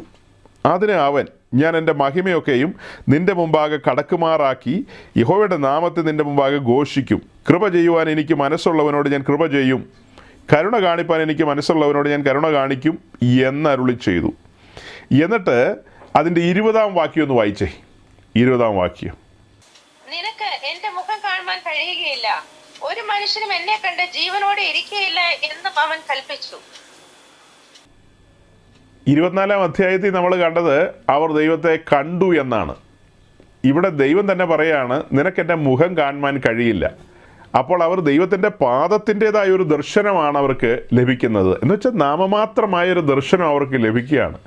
ആ ദർശനം തന്നെ നടുക്കം ഉളവാക്കുന്ന കാര്യമല്ലേ. ഇസ്രായേലിലെ പ്രമാണിമാരെല്ലാം പർവ്വതത്തിൽ വെച്ച് കണ്ട ആ കാഴ്ച, അതിൻ്റെ 1000-ലൊന്നൊരു അംശം ഒരു കാഴ്ച കണ്ടു കഴിഞ്ഞാൽ മനുഷ്യൻ നടുങ്ങിപ്പോവും. അപ്പോൾ അത്ര വലിയൊരു കാഴ്ചയാണ് കണ്ടത്. ഇവിടെ മോശ ദൈവത്തോട് അപേക്ഷിക്കുകയാണ്, നിൻ്റെ മഹത്വം എനിക്കൊന്ന് കാണണം. മോശയുടെ ഒരു ആഗ്രഹമാണ്. അപ്പോഴാണ് പറഞ്ഞത്, നിനക്കെൻ്റെ മുഖം കാണുവാൻ കഴിയുകയില്ല, ഒരു മനുഷ്യനും എന്നെ കണ്ട് ജീവനോടെ ഇരിക്കുകയില്ലേ എന്നും അവൻ കൽപ്പിച്ചു. പാപിയായ മനുഷ്യന് ഇത്ര പരിശുദ്ധനായ തേജോമാനായ ദൈവത്തെ കാണുവാനായിട്ട് കഴിയില്ല. അതിന് കഴിയുന്നൊരു ദിവസം സമാഗതമാകുന്നു. അതിന് തൊട്ട് താഴെ പറയുകയാണ്, ഇതാ എൻ്റെ അടുക്കലൊരു സ്ഥലമുണ്ട്, അവിടെ ആ പാറമേൽ നീ നിൽക്കണം. എൻ്റെ തേജസ് കടന്നു പോകുമ്പോൾ ഞാൻ നിന്നെ പാറയുടെ ഒരു പിളർപ്പിലാക്കി, ഞാൻ കടന്നു പോകുമ്പോൾ എൻ്റെ കൈ കൊണ്ട് നിന്നെ മറയ്ക്കും. പിന്നെ എൻ്റെ കൈ നീക്കും, നീ എൻ്റെ പിൻഭാഗം കാണും, എൻ്റെ മുഖമോ കാണാവതല്ല എന്ന് യഹോവ അരുളി ചെയ്തു. അപ്പോൾ മോശയ്ക്ക് യഹോവയായ ദൈവം തൻ്റെ പിൻഭാഗം കാണിച്ചു കൊടുത്തു, മുൻഭാഗം കാണിച്ചു കൊടുത്തില്ല. അത്ര തന്നെ. നേരിയ ഒരു കാഴ്ച അവിടെ മോശ കണ്ടു, അത്ര തന്നെ. ദൈവത്തിൻ്റെ മഹത്വം അതിൻ്റെ പൂർണ്ണ നിലയിലൊന്നും ആരും കണ്ടിട്ടില്ല, ആർക്കും കാണാൻ കഴിയില്ല. അത് ഈ വാക്യങ്ങളിലൂടെയൊക്കെ നമ്മുടെ മുമ്പാകെ ഉണ്ട്. എബ്രായ ലേഖനം 11-ാം അധ്യായത്തിലേക്ക് വരാം. എബ്രായ ലേഖനം 11-ാം അധ്യായത്തിലേക്ക് വരുമ്പോൾ അതിൻ്റെ 23-ാം വാക്യം മുതൽ മോശയുമായി ബന്ധപ്പെട്ട കാര്യങ്ങളെ പറയുകയാണ്. മോശയുമായി ബന്ധപ്പെട്ട കാര്യങ്ങൾ അങ്ങനെ പറഞ്ഞ് താഴേക്ക് വന്ന്, മോശ ദൈവജനത്തോടുകൂടെ കഷ്ടം അനുഭവിക്കുന്ന തിരഞ്ഞെടുത്തു എന്ന കാര്യങ്ങളെല്ലാം പറഞ്ഞ്, പ്രതിഫലം നോക്കിയതുകൊണ്ട് ഫറവോൻ്റെ പുത്രിയുടെ മകനെന്ന് വിളിക്കപ്പെടുന്ന നിരസിക്കുകയൊക്കെ ചെയ്ത കാര്യമെല്ലാം പറഞ്ഞ്, മിസ്രൈമിലെ നിക്ഷേപങ്ങളെക്കാൾ ക്രിസ്തുവിൻ്റെ നിന്ന വലിയ ധനമെന്ന് എണ്ണുകയും ചെയ്തു. അതായത് മോശ ഫറവോൻ്റെ പുത്രിയുടെ മകനെന്ന് വിളിക്കപ്പെടുവാൻ, അതായത് ജൂനിയർ ഫറവോ എന്ന് വിളിക്കപ്പെടുവാൻ എന്നുള്ള താല്പര്യം പ്രകടിപ്പിക്കാതെ അതിനെയൊക്കെ നിരസിച്ചുകൊണ്ട് ദൈവജനത്തോടുകൂടെ മരുഭൂമിയിലേക്ക് പുറപ്പെടുകയല്ലേ. ആ സഞ്ചരിച്ച സഞ്ചാരത്തെയാണ് ഇവിടെ വായിക്കുന്നത്, താൻ ക്രിസ്തുവിൻ്റെ നിന്നയാണ് വഹിച്ചതെന്ന്. പുതിയ നിയമത്തിൽ പരിശുദ്ധാത്മാവ് രേഖപ്പെടുത്തിയിരിക്കുകയാണ്, മോശ അനുഭവിച്ച നിന്ന എന്ന് പറയുന്നത് ക്രിസ്തുവിൻ്റെ നിന്നയാണ്. അതായത് മിസ്രൈം എന്ന പാളയത്തിൽ നിന്ന് മോശ പുറത്തേക്ക് വരികയാണ്. അവിടെ ദൈവത്തിൻ്റെ ജനവുമായി ചേർന്ന് സഞ്ചരിക്കുകയാണ്. ദൈവത്തോടു കൂടിയൊരു സഞ്ചാരമാണത്, ദൈവത്തോടു കൂടിയൊരു സഞ്ചാരമാണ്. ആ സഞ്ചാരത്തിൽ മോശ പലതും നിരസിക്കുകയാണ്. സ്വാഭാവികമായി അക്കാരണത്താൽ താൻ നിന്ദിക്കപ്പെട്ടിട്ടുണ്ടാകും. ആ നിന്ന വഹിച്ചതും ആ അപമാനമേറ്റതുമായ കാര്യങ്ങളെയൊക്കെ അവിടെ പരിശുദ്ധാത്മാവ് രേഖപ്പെടുത്തിയിരിക്കുന്നത് താൻ ക്രിസ്തുവിൻ്റെ നിന്ന വഹിച്ചു എന്നുള്ളതാണ്. ഇതേ കാര്യം തന്നെയാണ് 13-ാം അധ്യായത്തിലേക്ക് വരുമ്പോൾ നാം പാളയത്തിന് വെളിയിൽ ക്രിസ്തുവിൻ്റെ അടുക്കൽ, അതായത് നമ്മളതിനെക്കുറിച്ച് വിശദീകരിച്ചിട്ടുണ്ട്. അതായത് യെരുശലേം എന്ന പാളയത്തിന് വെളിയിലാണ് ഗോൽഗോഥ ഇരിക്കുന്നത്. ആ പാളയത്തിലാണ് യെരുശലേം ദൈവാലയവും അവിടെ സെൻഹെദ്രി സംഘവും മഹാപുരോഹിത വൃന്ദവും അവരുടെ പ്രമാണിമാരും എല്ലാം ഉള്ള അതിൻ്റെ വെളിയിൽ ഗോൽഗോഥായിൽ, ആ പുറംപറമ്പിൽ നമ്മുടെ കർത്താവ് ക്രൂശിതനായി. ആ ക്രൂശിനടുക്കിലേക്ക് ഒരുവൻ വരിക എന്ന് പറഞ്ഞാൽ ഓട്ടോമാറ്റിക്കലി അവൻ നിന്ന സഹിക്കേണ്ടി വരും, നിന്ന വഹിക്കേണ്ടി വരും. ക്രിസ്തുവിൻ്റെ അടുക്കൽ വരിക എന്ന് പറഞ്ഞാൽ തന്നെ ആ കാലഘട്ടത്തിൽ നിന്ന വഹിക്കേണ്ടി വരും. കാരണം എന്താ? ക്രൂശ് എന്ന് പറയുന്നത് ഒരു നിന്നയുടെ ഇടമല്ലേ? ക്രൂശ് എന്ന് പറയുന്ന ഒരു അപമാനത്തിൻ്റെ ഇടമാണ്. അന്നത്തെ ഇസ്രായേലി പ്രമാണിമാരുടെ ഇടയിൽ നിന്ന് അവർക്ക് അപമാനം ഏൽക്കേണ്ടി വരും. ആ കാര്യങ്ങളെല്ലാം ചേർത്ത് വെച്ചാൽ ഇത് നമ്മൾ പഠിക്കുന്നത്. നോക്കണം, അതിൻ്റെ താഴെയുള്ള വാക്യത്തിൽ എഴുതിയിരിക്കുന്നത് 28-ാം വാക്യത്തിൽ, 27-ാം വാക്യത്തിൽ വിശ്വാസത്താൽ അവൻ അദൃശ്യ ദൈവത്തെ കണ്ടതുപോലെ ഉറച്ചു നിൽക്കിയാൽ രാജാവിൻ്റെ കോപം ഭയപ്പെടാതെ മിസ്രയീം വിട്ടുപോന്നു. എങ്ങനെയാ? വിശ്വാസത്താൽ അവൻ അദൃശ്യ ദൈവത്തെ കണ്ടതുപോലെ, കണ്ടെന്നല്ല, കണ്ടതുപോലെ എന്നാണ് എഴുതിയിരിക്കുന്നത്. ദൈവത്തെ കണ്ടതുപോലെ. പഴയ നിയമത്തിൽ ഇത്ര അടുത്ത് നിന്ന് ആ മഹത്വ ദർശനം പ്രാപിച്ച വേറെ മനുഷ്യരുണ്ടോയെന്ന് ചോദിച്ചാൽ നമുക്കില്ലെന്ന് തന്നെ പറയാം. മോശ കണ്ടതായ കാഴ്ചകൾ, മോശ അനുഭവിച്ചതായ അനുഭവങ്ങളൊക്കെ മറ്റു പലർക്കും ലഭിക്കാത്ത കാര്യങ്ങളാണ്. അദൃശ്യ ദൈവത്തെ കണ്ടതുപോലെ എന്നോർത്ത് മോശയ്ക്ക് എല്ലാ കാര്യങ്ങളും വെളിപ്പെട്ട് കിട്ടിയോ? മോശ വഴി നിർമ്മിച്ചതാണ് സമാഗമന കൂടാരം, പർവ്വതത്തിലെ മാതൃക പ്രകാരം. അപ്പം നമ്മൾ പറഞ്ഞു വരുന്നത്, മോശ വഴിയാണ് സമാഗമന കൂടാരം നിർമ്മിച്ചത്. ആ സമാഗമന കൂടാരത്തിലേക്ക് നമ്മൾ നോക്കുമ്പോൾ ക്രിസ്തുവിനെയാണ് കാണുന്നത്. അതിൽ സഭ മറഞ്ഞിരിക്കുകയാണ്. സമാഗമന കൂടാരം എന്ന് പറയുന്നത് ക്രിസ്തുവിൻ്റെ നിഴലാണ്. അപ്പോൾ തന്നെ ആ കൂടാരത്തിൽ സഭ മറഞ്ഞിരിക്കുകയാണ്. ആ കൂടാരത്തിൽ ക്രിസ്തുവും മറഞ്ഞിരിക്കുകയാണ്, സഭയും മറഞ്ഞിരിക്കുകയാണ്. അത് പുറത്തു കൊണ്ടുവരണം. ആഴമേറിയ പഠനമാണ്. അതേസമയം മോശയ്ക്ക് ഈ കാര്യങ്ങൾ അതിൻ്റെ ആഴത്തിൽ മനസ്സിലായില്ല. മോശയോട് പറഞ്ഞ കാര്യങ്ങളെല്ലാം മോശ അക്ഷരം പ്രതി ചെയ്തു. എല്ലാ കാര്യങ്ങളും കൃത്യമായി ഭംഗിയായി പർവ്വതത്തിലെ മാതൃക പ്രകാരം യഹോവ കൽപ്പിച്ചതുപോലെ തന്നെ ചെയ്തു. പക്ഷെ മേലാൽ സംഭവിപ്പാൻ പോകുന്ന കാര്യങ്ങളുടെ ആഴം, ഇതാ മനുഷ്യരോടുകൂടെ ദൈവത്തിൻ്റെ കൂടാരം എന്ന് പറഞ്ഞതാരാ? യോഹന്നാനാണ്. യോഹന്നാൻ അപ്പോസ്തലനാണ്. ഇതാ മനുഷ്യരോടുകൂടെ ദൈവത്തിൻ്റെ കൂടാരം. യോഹന്നാൻ കണ്ട കാഴ്ച എന്താ? വലിയൊരു കൂട്ടം മനുഷ്യരെ കണ്ടു, അവിടെ ദൈവത്തെ കണ്ടു, ദൈവത്തിൻ്റെ കൂടാരത്തെയും കണ്ടു. 3 പ്രധാന കാര്യങ്ങളാണ്. ഇതാ മനുഷ്യരോടുകൂടെ ദൈവത്തിൻ്റെ കൂടാരം. ആ 3 കാര്യങ്ങളെ ചേർത്ത് വെച്ച് നമ്മൾ പഠിക്കണം. ഇങ്ങനെയാണ് ഈ കൂടാരത്തിനകത്തുള്ള കാര്യങ്ങളൊക്കെ നമ്മൾ പഠിച്ചു വരുമ്പോൾ നമുക്ക് ആഴമേറിയ കാര്യങ്ങളെ ബോധ്യപ്പെടുന്നത്. പഴയ നിയമത്തിലേക്ക് നോക്കുമ്പോൾ യേശുക്രിസ്തുവിൻ്റെ പ്രത്യക്ഷതയെക്കുറിച്ച് നമുക്ക് മനസ്സിലാക്കാൻ കഴിയും, തൻ്റെ മഹത്വത്തെക്കുറിച്ച് മനസ്സിലാക്കാൻ കഴിയും. നോക്കണം, ഈ പറയപ്പെട്ട കാര്യങ്ങളൊന്നും പഴയ നിയമ ഭക്തന്മാർക്ക് അതിൻ്റെ ആഴത്തിൽ മനസ്സിലായില്ല. ഞാൻ മറ്റൊരു ഭാഗം കൂടെ നിങ്ങളുടെ മുമ്പാകെ തുറക്കുകയാണ്. യെശയ്യാപ്രവാചകന്റെ പുസ്തകം 63-ാം അധ്യായം. യെശയ്യാപ്രവാചകന്റെ പുസ്തകം 63-ാം അധ്യായത്തിൻ്റെ തുടക്കം മുതൽ ബസ്രായിൽ നിന്ന് വരുന്നവൻ ഇവൻ ആർ, വസ്ത്രാലങ്കൃതനായി തൻ്റെ ശക്തിയുടെ മഹാത്മ്യത്തിൽ നടകൊള്ളുന്നവൻ ആർ എന്നൊക്കെ പറഞ്ഞാണ് അവിടെയൊക്കെ തുടങ്ങുന്നത്. അവിടെയെല്ലാം ക്രിസ്തു മറഞ്ഞു നിൽക്കുകയാണ്. അത് കഴിഞ്ഞിട്ട് ഇസ്രായേലുമായി ബന്ധപ്പെട്ട കാര്യങ്ങൾ ഇങ്ങനെ പറഞ്ഞു വരികയാണ്. അതിൻ്റെ 9-ാം വാക്യത്തിലേക്ക് വരുമ്പോൾ നമ്മൾ കാണുന്നത്, അവരുടെ കഷ്ടതയിലൊക്കെയോ അവൻ കഷ്ടപ്പെട്ടു, അവൻ്റെ സമ്മുഖദൂതൻ അവരെ രക്ഷിച്ചു, തൻ്റെ സ്നേഹത്തിലും കനിവിലും അവൻ അവരെ വീണ്ടെടുത്തു, പുരാതന കാലത്തൊക്കെയും അവൻ അവരെ ചുമന്നുകൊണ്ട് നടന്നു.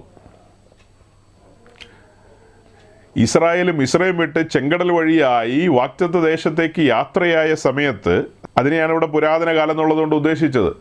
ആ സമയത്തൊക്കെ വലിയവനായ ദൈവം അവരെ ചുമന്നുകൊണ്ട് നടന്നു. അങ്ങനെയല്ലേ വായിച്ചത്? തൻ്റെ സ്നേഹത്തിലും കനിവിലും അവൻ അവരെ വീണ്ടെടുത്തു, പുരാതന കാലത്തൊക്കെയും അവൻ അവരെ ചുമന്നുകൊണ്ട് നടന്നു. യേശുക്രിസ്തുവാണ് അവരെ ചുമന്നുകൊണ്ട് നടന്നത്. അതിനകത്ത് തർക്കമൊന്നുമില്ല. ക്രിസ്തു തന്നെയാണ് അവരെ വഹിച്ചത്, അവരെ ചുമന്നുകൊണ്ട് നടന്നത്. ഈ പഴയ നിയമം മുഴുവനും ക്രിസ്തു നിറഞ്ഞു നിൽക്കുകയാണെന്ന് കഴിഞ്ഞ ആഴ്ച നമ്മൾ പറഞ്ഞു.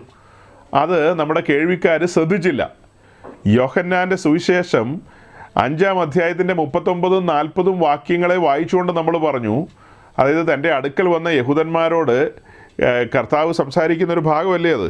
ഒന്ന് വായിക്കാം. യെസ്, യോഹന്നാൻ 5-39-40 വാക്യങ്ങൾ. ഇപ്പോൾ വായിച്ച ഈ വാക്യം കഴിഞ്ഞ ആഴ്ച നമ്മൾ വായിച്ചു, വിശദമായി തന്നെ പറഞ്ഞിരുന്നു. അതായത്, നിങ്ങൾ തിരുവെഴുത്തുകളെ ശോധന ചെയ്യുന്നു, അവയിൽ നിങ്ങൾക്ക് നിത്യജീവൻ ഉണ്ടെന്ന് നിങ്ങൾ നിരൂപിക്കുന്നുവല്ലോ, അവ എനിക്ക് സാക്ഷ്യം പറയുന്നു. അതായത് തിരുവെഴുത്തെന്ന് പറയുന്ന പഴയ നിയമ പുസ്തകങ്ങളെയാണ്. നിങ്ങൾ തിരുവെഴുത്തുകളെ ശോധന ചെയ്യുന്നു, അവയിൽ നിങ്ങൾക്ക് നിത്യജീവൻ ഉണ്ടെന്ന് നിങ്ങൾ നിരൂപിക്കുന്നുവല്ലോ.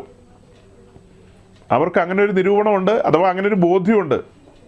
നിത്യജീവൻ്റെ മൊഴികളാണതെല്ലാം, നിത്യജീവൻ അതിനകത്തുണ്ട് എന്ന്. എന്നാൽ അതിനോട് ചേർത്ത് പറയുന്നത് എന്താ? അവ എനിക്ക് സാക്ഷ്യം പറയുന്നു, എങ്കിലും ജീവൻ പ്രാപിക്കേണ്ടതിന് എൻ്റെ അടുക്കൽ വരുവാൻ നിങ്ങൾക്ക് മനസ്സില്ല. തിരുവെഴുത്തുകൾ എനിക്ക് സാക്ഷ്യം പറയുന്നു. തിരുവെഴുത്തുകളിൽ ക്രിസ്തു നിറഞ്ഞു നിൽക്കുകയാണ്. നമ്മൾ പറഞ്ഞില്ലേ, സമാഗമന കൂടാരത്തിൻ്റെ വിശുദ്ധ സ്ഥലത്തിരിക്കുന്ന വിളക്കെന്ന് പറയുന്നത്, ആ വിളക്ക് ആരെയാണ് കാണിക്കുന്നത്? ക്രിസ്തുവിനെയാണ് കാണിക്കുന്നത്. ഞാൻ പലപ്പോഴും പറഞ്ഞിട്ടുണ്ട്, പഴയ നിയമത്തിൽ ആ വിളക്കെന്ന് പറയുന്നത് ക്രിസ്തുവിനെയാണ് കാണിക്കുന്നത്. പുതിയ നിയമത്തിലേക്ക് വരുമ്പോൾ ആ വിളക്കെന്ന് പറയുമ്പോൾ പരിശുദ്ധാത്മാവിനെ കാണിക്കുന്നു എന്നും പറഞ്ഞിട്ടുണ്ട്. അപ്പോൾ പഴയ നിയമത്തിൽ മുഴുവനും ക്രിസ്തു ജ്വലിച്ച് നിൽക്കുകയാണ്. പക്ഷെ അവർക്ക് മനസ്സിലായില്ല. അതാണ് കൊരിന്ത് ലേഖനത്തിൽ എഴുതിയിരിക്കുന്നത്. മനസ്സിലായിരുന്നെങ്കിൽ അവർ തേജസ്സിൻ്റെ ക്രിസ്തുവിനെ ക്രൂശിക്കില്ലായിരുന്നു. തേജസ്സിൻ്റെ ക്രിസ്തുവിനെ അവർക്ക് വെളിപ്പെട്ട് കിട്ടിയില്ല സഹോദരങ്ങളെ. എന്നാൽ അവരുടെ ഇടയിലെ ശ്രേഷ്ഠന്മാർക്ക് പലപ്പോഴും ദൈവപ്രത്യക്ഷത ലഭിച്ചിട്ടുണ്ട്. യെശയ്യാവിന് ലഭിച്ച പ്രത്യക്ഷതയെക്കുറിച്ചാണ് പറഞ്ഞത്. മോശയ്ക്ക് ലഭിച്ച പ്രത്യക്ഷതയെക്കുറിച്ചാണ് ഇപ്പോൾ പറഞ്ഞത്. അതൊക്കെ സത്യമാണ്. പക്ഷെ അവർക്ക് ആർക്കും മനസ്സിലായില്ല അത് ക്രിസ്തുവിൻ്റെ പ്രത്യക്ഷതയാണെന്നൊന്നും. ക്രിസ്തുവിൻ്റെ മഹത്വത്തെക്കുറിച്ചോ അത് മഹിമയെക്കുറിച്ചോ അതിൻ്റെ ആഴങ്ങളൊന്നും അവർക്ക് വെളിപ്പെട്ടില്ല. ഒന്നും വെളിപ്പെട്ടില്ല. ലേവ്യ പുസ്തകം എഴുതിയത് മോശയല്ലേ? അതിൻ്റെ 1-ാമത്തെ അധ്യായം മോശ തന്നെ എഴുതിയത്. ഹോമയാഗത്തെക്കുറിച്ചാണ് എഴുതിയത്. ഹോമയാഗത്തിന് കൊണ്ടുവരേണ്ട മൃഗങ്ങളെക്കുറിച്ച് എഴുതി. 1 ഒരു കാളയെ കൊണ്ടുവരുന്ന കാര്യം, 2 ഒരു ആടിനെ കൊണ്ടുവരുന്ന കാര്യം, 3 ഒരു പ്രാവിനെ കൊണ്ടുവരുന്ന കാര്യം. ഈ 3 കാര്യവും 1-ാം അധ്യായത്തിലുണ്ട്. ആ 3 കാര്യങ്ങളിലും നമ്മൾ കാണുന്ന യേശുക്രിസ്തുവിനെയാണ്. കാള എന്ന നിലയിൽ ക്രിസ്തു എന്ന ദാസനെയാണ് നമ്മൾ കാണുന്നത്. ആടെന്ന നിലയിൽ നമ്മൾ കാണുന്നത് അറുക്കുവാൻ കൊണ്ടുപോകുന്ന കുഞ്ഞാടെന്നുള്ള നിലയിലാണ്, ദൈവത്തിൻ്റെ കുഞ്ഞാടെന്നുള്ള നിലയിലാണ്.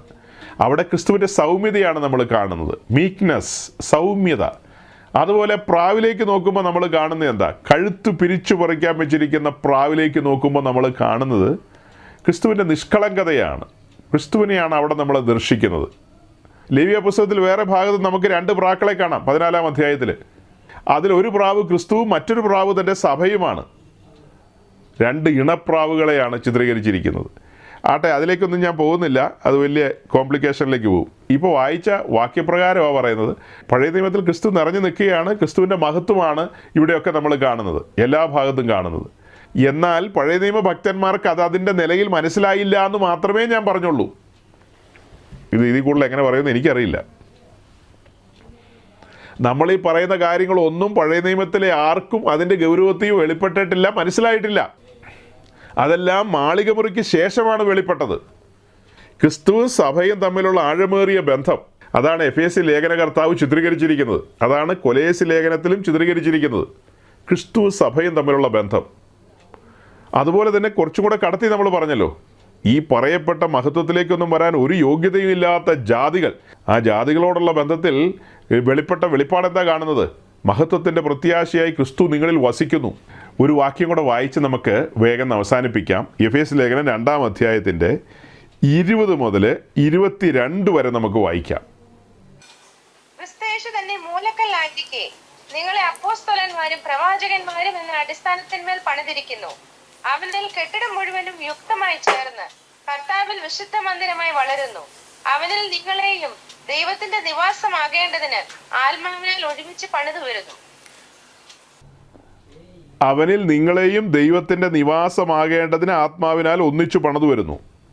സൗരങ്ങളെ കഴിഞ്ഞ ദിവസങ്ങളിൽ ചില ദൈവദാസന്മാരും ചില സഹോദരങ്ങളും ഒക്കെ ഒരു തലതിരിഞ്ഞ പഠിപ്പീരിനെ കുറിച്ചുള്ള സൂചനകൾ, അതുമായി ബന്ധപ്പെട്ട ചില വീഡിയോ ലിങ്ക്സൊക്കെ എനിക്ക് അയച്ചു തന്നു. ദൈവദാസനെ ഇതേക്കുറിച്ചൊന്ന് പറയണം കേട്ടോ എന്ന് പറഞ്ഞ്. അതിനെക്കുറിച്ച് ഞാൻ കഴിഞ്ഞ നാളുകളിലൊക്കെ നിങ്ങളോട് പറഞ്ഞിട്ടുള്ളതാണ്. ആ പറയപ്പെട്ട മിനിസ്ട്രിയുടെ പേരൊന്നും ഞാനങ്ങനെ പറയാറില്ലെന്നേ ഉള്ളൂ. ഒരു തലതിരിഞ്ഞ മിനിസ്ട്രി ഡൽഹിയിൽ നിന്നുള്ളതാണ്. അതായത് 2 വിധ സഭകൾ പണിയപ്പെടുന്നു. അതായത് മണവാട്ടി സഭയും ജാതികളുടെ സഭയും. അതായത് സഭയാം ശരീരം എന്ന നിലയിൽ ഒരു ഉപദേശി ഡൽഹിയിൽ നിന്ന് പുള്ളി ഭയങ്കരമായ പഠനങ്ങൾ നടത്തിക്കൊണ്ടിരിക്കുന്നുണ്ട്. അത് ഈ അടുത്ത സമയത്താണ് പലരും ശ്രദ്ധിച്ചു തുടങ്ങിയത്. ഞാനിത് കുറേ കാലങ്ങൾക്ക് മുമ്പേ കണ്ടയാളാണ്. അതിനെക്കുറിച്ചൊക്കെ ആ സമയം മുതൽ നിങ്ങളോട് ഞാനിത് പറയാറുണ്ട്. ഇങ്ങനൊരു പഠിപ്പീര് പൊങ്ങി വരുന്നുണ്ട്. അതൊരു തലതിരിഞ്ഞ പഠിപ്പീരാണ്. യേശുക്രിസ്തു ശിഷ്യന്മാരോട് പറഞ്ഞത്, നിങ്ങൾ ഭൂലോകത്തിലൊക്കെയും പോയി സകല സൃഷ്ടികളോട് സുവിശേഷം അറിയിക്കണം, അവരെ പിതാവിൻ്റെയും പുത്രൻ്റെയും പരിശുദ്ധാത്മാവിൻ്റെയും നാമത്തിൽ സ്നാനപ്പെടുത്തണം എന്നൊക്കെ പറഞ്ഞത് യഹൂദന്മാരെ സ്നാനപ്പെടുത്തുന്ന കാര്യമാണ്. ആ ജാതികളിൽ നിന്ന് വരുന്നവർക്ക് സ്നാനം ആവശ്യമില്ല, അവർക്ക് രക്ഷ മാത്രം മതി, അവരുടെ കാര്യം ഓക്കെയാണ്. അപ്പോൾ അങ്ങനെ 2 വിധ സഭകൾ പണിയപ്പെട്ട് മുന്നോട്ട് പോകുന്നു എന്നുള്ള കാര്യമാണ് ഈ പുള്ളിക്കാരൻ പറഞ്ഞു വരുന്നത്.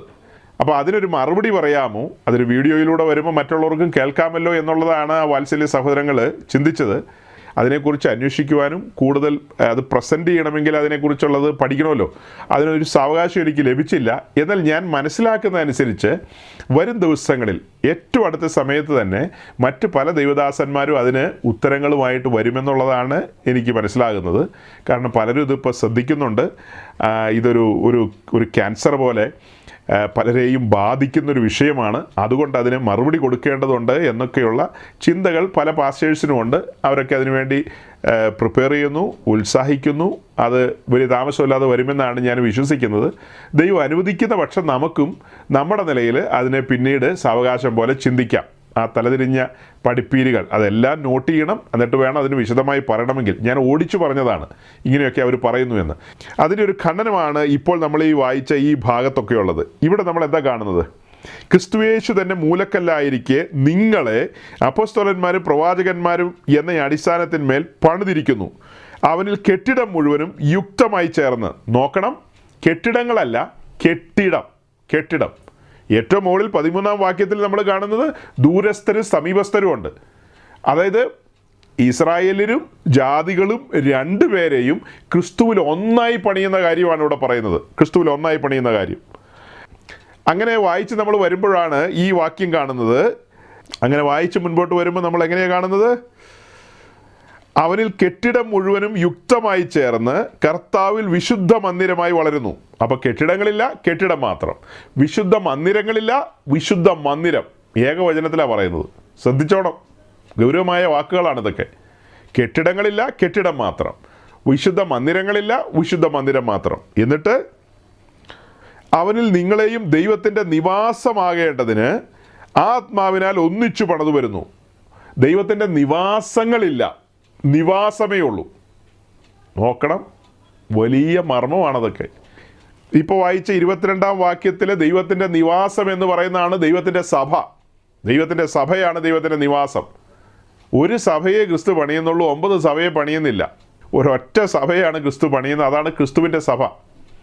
അതിനെയാണ് നമ്മൾ ക്രിസ്തു സഭ എന്ന് വിളിക്കുന്നത്. അപ്പോൾ അവനിൽ നിങ്ങളെയും ദൈവത്തിൻ്റെ നിവാസമാകേണ്ടതിന്. നിവാസങ്ങളില്ല. ഇപ്പോൾ വായിച്ച ഈ വാക്യത്തിൽ എന്താ കണ്ടത്? നമ്മെ ദൈവത്തിൻ്റെ നിവാസമാകേണ്ടതിന് ക്രിസ്തുവിൽ ഒന്നിച്ചു പണിയുന്നു എന്നുള്ളതാണ് കാണുന്നത്.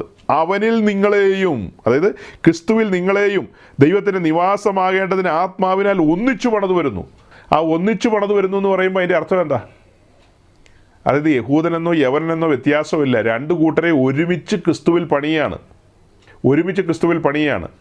അതാണ് അപ്പോസ്തലന്മാർ പറഞ്ഞത്. ക്രിസ്തുവിൻ്റെ കഷ്ടങ്ങൾക്ക് പങ്കുള്ളവരാകും തോറും ക്രിസ്തു എന്ന വിളക്കിനെ എങ്ങനെയാണ് അടിച്ചു പണിതൊരുക്കിയത്? ബത്ലഹേം മുതൽ ഗോൽഗോഥ വരെ അടിപ്പുപണിയായി പണിതെടുത്തൊരു വിളക്കാണ് ക്രിസ്തു എന്ന വിളക്ക്. അതുപോലെ തന്നെയാണ് തൻ്റെ സഭയെയും അടിച്ച് പണിത് വിളക്കാക്കും. ആസിയിലെ തങ്കനിലവിളക്ക് അടിപ്പുപണിയാൽ പണിതിരിക്കുന്ന വിളക്കാണ്. ആസിയിലെ തങ്കനിലവിളക്കിനെ അടിപ്പുപണിയാൽ തന്നെയാണ് പണിത് കൊണ്ടുവന്നിരിക്കുന്നത്. അല്ലാതെ ഊഹാഭോഗങ്ങളൊന്നും അല്ല ഇത്. സഭയെന്ന വിളക്കും അതുപോലെ തന്നെ അടിപ്പുപണിയാൽ പണിത് കൊണ്ടുവന്നിരിക്കുകയാണ്. അതിലേക്ക് നമ്മൾ സൂക്ഷിച്ച് നോക്കുമ്പോൾ എന്താ കാണുന്നത്? ഇപ്പോൾ വായിച്ച വാക്യം തന്നെയാണ് കാണുന്നത്. അവനിൽ നിങ്ങളെയും ഒന്നിച്ചു പണിയുന്നു. ക്രിസ്തു എന്ന വിളക്കിൽ നാം ആകുന്ന വിളക്ക് പറ്റിച്ചേരുകയാണ്, ഒന്നായി തീരുകയാണ്. രണ്ട് വിളക്കും കൂടി ഒന്നായി മാറുകയാണ്, ഒന്നായി തീരുകയാണ്. ആ ഒന്നായി തീരുന്ന കാഴ്ചകളെയാണ് നമ്മൾ വെളിപ്പാട് ദിവസം 1-ാം അധ്യായത്തിൽ കാണുന്നത്. ക്രിസ്തുവിൻ്റെ ആ തേജമായ രൂപത്തിലേക്ക് നോക്കിയിട്ട് നമ്മൾ എന്താ പറഞ്ഞത്? ക്രിസ്തു എന്ന ശിരസും സഭ എന്ന ശരീരവും രണ്ടും പറ്റിച്ചേർന്ന് ഒന്നായി തീർന്നിരിക്കുന്ന കാഴ്ച. ഇങ്ങനെയാണ് നമ്മൾ പഴയ നിയമം പുതിയ നിയമം ഒക്കെ ചേർത്ത് ധ്യാനിക്കുകയും ചിന്തിക്കുകയൊക്കെ ചെയ്ത് അതിൻ്റെ അതിൻ്റെ കൺക്ലൂഷനിലേക്ക് എത്തുന്നത്. കൺക്ലൂഷൻ ഇത്രയേ ഉള്ളൂ. ക്രിസ്തുവും തൻ്റെ സഭയും കൂടെ ഒന്നായി തീരുന്ന ആ നിമിഷം. ഈ കാണായ അധ്വാനവും ഈ പ്രസംഗവും ഈ ഓട്ടവും ചാട്ടവും ഒക്കെ എന്തിനു വേണ്ടിയാ? അങ്ങനെ പറ്റിച്ചേർന്ന് ക്രിസ്തുവിൽ നാം ഒന്നായി തീരുക എന്നുള്ള ആ മഹനീയമായ വെളിപ്പാടിലേക്ക് നമ്മൾ എത്തണം. അതിനു വേണ്ടിയിട്ടാണ് നമ്മൾ ഈ കാണായ സമയങ്ങളെല്ലാം അധ്വാനിച്ചുകൊണ്ടിരിക്കുന്നത്. അപ്പോൾ ഈ പറയപ്പെടുന്ന വെളിപ്പാടുകൾക്ക് വിരുദ്ധമായി ഉയരുന്ന ഉയർച്ചകളുണ്ട്, ഉപദേശത്തിൻ്റെ കാറ്റുകളുണ്ട്. അതിനെയൊക്കെയാണ് ഇടയ്ക്കിടയ്ക്ക് നമ്മൾ ചോദ്യം ചെയ്യുന്നത്, അല്ലെങ്കിൽ അതിനെതിരെയാണ് നമ്മൾ സന്ധിയില്ലാതെ ഇടയ്ക്ക് യുദ്ധം ചെയ്യുന്നത്. നമുക്ക് ഇങ്ങനെ തന്നെ അങ്ങ് പറഞ്ഞു പോയാൽ പോരെ എന്ന് ചിലർ ചോദിക്കും. അത് വിശ്വാസത്തിൽ ആരോഗ്യമുള്ളവരും ദൃഢതയുള്ളവരുമായ ആളുകൾക്ക് പ്രയോജനമായിരിക്കും, അത് വാസ്തവം തന്നെയാണ്. എന്നാൽ വിശ്വാസത്തിൽ ആരോഗ്യമില്ലാത്തവരും ബലഹീനരുമായ പലരും ഒക്കെയുണ്ട്.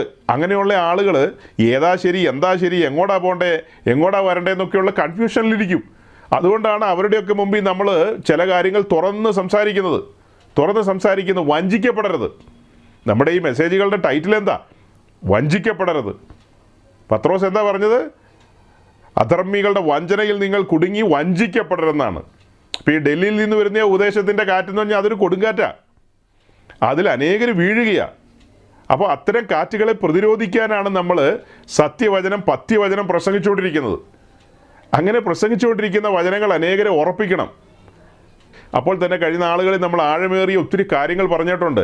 അങ്ങനെ പറഞ്ഞു വന്ന കാര്യങ്ങളിലെ ഗൗരവമായ കാര്യങ്ങളാണ് ഇതെല്ലാം. പൂർവ്വകാലങ്ങളിൽ മറഞ്ഞിരുന്നു എന്ന് പറഞ്ഞാൽ മറഞ്ഞിരുന്നു എന്ന് തന്നെയാണ് നമ്മൾ വിശ്വസിക്കുന്നത്. പൂർവ്വകാലങ്ങളിൽ ഈ പറയപ്പെട്ട മർമ്മം, സഭയെന്ന മർമ്മം മറഞ്ഞിരിക്കുകയായിരുന്നു. അതിൽ തന്നെ ക്രിസ്തുവും മറഞ്ഞിരിക്കുകയാണ്. ക്രിസ്തുവിനെക്കുറിച്ചുള്ള നേരിയ ബോധ്യങ്ങളാണ് പഴയ നിയമ ഭക്തന്മാർക്ക് ലഭിച്ചിട്ടുള്ളൂ. സമ്പൂർണ്ണ വെളിപ്പാടൊന്നും അവർക്ക് ലഭിച്ചിട്ടില്ല. അതാണ് ഈ മെസ്സേജിലൂടെ നമ്മൾ പറഞ്ഞു കൊണ്ടുവന്നത്. കഴിഞ്ഞ നാളുകളിലെല്ലാം പറഞ്ഞത് അത് തന്നെയാണ്. അതെല്ലാം അതിൻ്റെ പൂർണ്ണ നിലയിൽ വെളിപ്പെട്ട് കിട്ടിയത് ഈ തലമുറയിൽ, അതായത് ഈ സഭായുഗത്തിലാണ്. ഇന്ന് നമ്മൾ ആത്മ കണ്ണുകൊണ്ട് അവനെ കണ്ടാരാധിക്കുകയാണ്, നമ്മൾ അനുഭവിക്കുകയാണ്. പഴയ നിയമ ഭക്തന്മാർക്ക് ആർക്കും അനുഭവിക്കാൻ കഴിയാത്ത ആ മഹത്വമേറിയ വെളിപ്പാടുകളിലേക്ക്, അതിൻ്റെ ആഴങ്ങളിലേക്ക് നമ്മൾ വരികയാണ്. ചോദ്യങ്ങൾ എങ്ങനെയാണ് വന്നത്? പഴയ നിയമത്തിൽ ക്രിസ്തു ഇല്ലേന്ന്. പഴയ നിയമത്തിൽ ക്രിസ്തു നിറഞ്ഞു നിൽക്കുകയാണ്.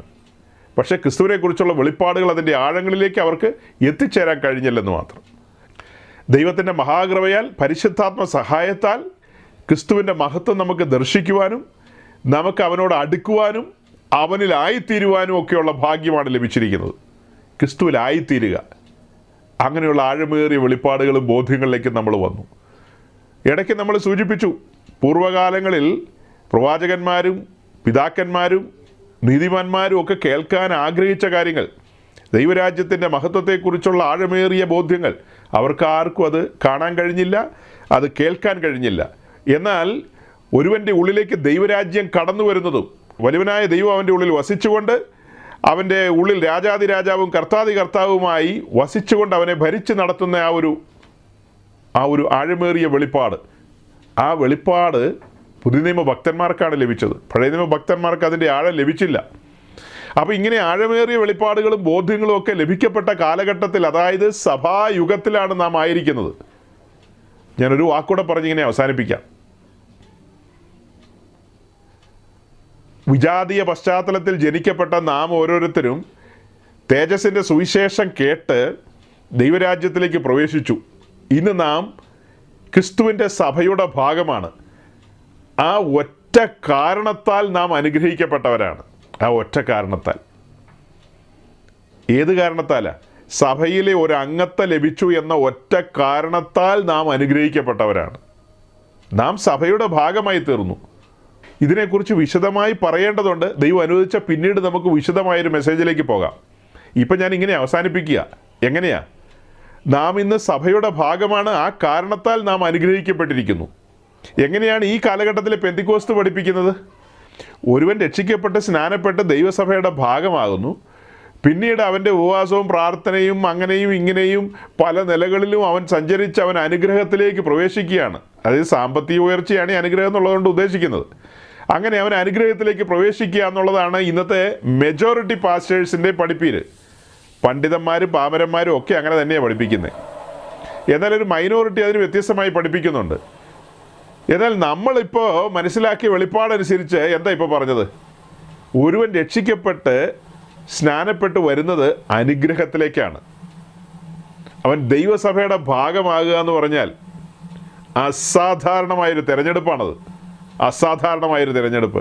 ആ അസാധാരണമായ തിരഞ്ഞെടുപ്പിനെയാണ് നമ്മൾ അനുഗ്രഹം എന്ന് വിളിക്കുന്നത്. അങ്ങനെ തിരഞ്ഞെടുക്കപ്പെട്ടവൻ ചിലപ്പോൾ ഉടുതുണിക്ക് മറുതുണിയില്ലാതെ കിടക്കും. അവൻ ചിലപ്പോൾ ഒരു കൂരയ്ക്കകത്തായിരിക്കും കിടക്കുന്നത്. ചിലപ്പോൾ അവൻ രോഗിയായിരിക്കും, അവൻ തൊഴിൽ രഹിതനായിരിക്കും, അല്ലെങ്കിൽ അവൻ്റെ ജീവിതത്തിൽ നമ്മൾ കാണുന്നതായ പല കാഴ്ചകളും കാണാനില്ലാത്ത ഒരു അവസ്ഥയായിരിക്കും. എന്തവസ്ഥയാണെങ്കിലും ഈ പറയപ്പെട്ട നിലയിലൊക്കെയുള്ള അവസ്ഥയിലൂടെ പോകുമ്പോഴാണെങ്കിലും അവൻ അനുഗ്രഹിക്കപ്പെട്ടവനാണ്. അതാണ് നമ്മുടെ വെളിപ്പാട്. അവന് ക്രിസ്തുവിനെ ലഭിച്ചിരിക്കുകയാണ്. ആ കാരണത്താൽ അവൻ അനുഗ്രഹിക്കപ്പെട്ടവനാണ്. ഇങ്ങനെയല്ലേ ഈ കാര്യങ്ങളെ നമുക്ക് പഠിക്കാൻ കഴിയുന്നത്. അതേസമയം അബ്രഹാം ഊരിൽ നിന്ന് പുറപ്പെട്ടു, വാഗ്ദത്ത ദേശത്തെത്തി. ദൈവം അബ്രഹാമിനെ ധാരാളം നാൽക്കാലി ആടുമാട് സമ്പത്തുകൾ കൊണ്ട് അനുഗ്രഹിച്ചു എന്നുള്ളതാണ് പഴയ നിയമത്തിൻ്റെ പഠിപ്പീര്. പുതിയ നിയമത്തിലേക്ക് വന്നപ്പോൾ എങ്ങനെയാണ് പഠിപ്പീര് വന്നത്? നാം ദൈവരാജ്യത്തിലേക്ക് പ്രവേശിച്ചു, ക്രിസ്തുവിലായിത്തീരുകയാണ്, അല്ലേ? ക്രിസ്തുവിനോട് ചേരുകയാണ്.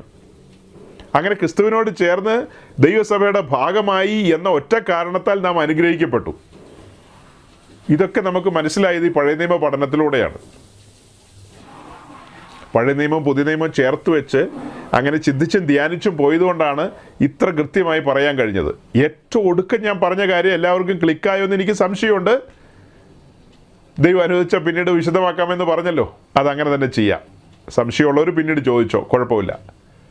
അപ്പോൾ സഹോദരങ്ങളെ, ഞാൻ എൻ്റെ വാക്കുകൾ ചുരുക്കുകയാണ്.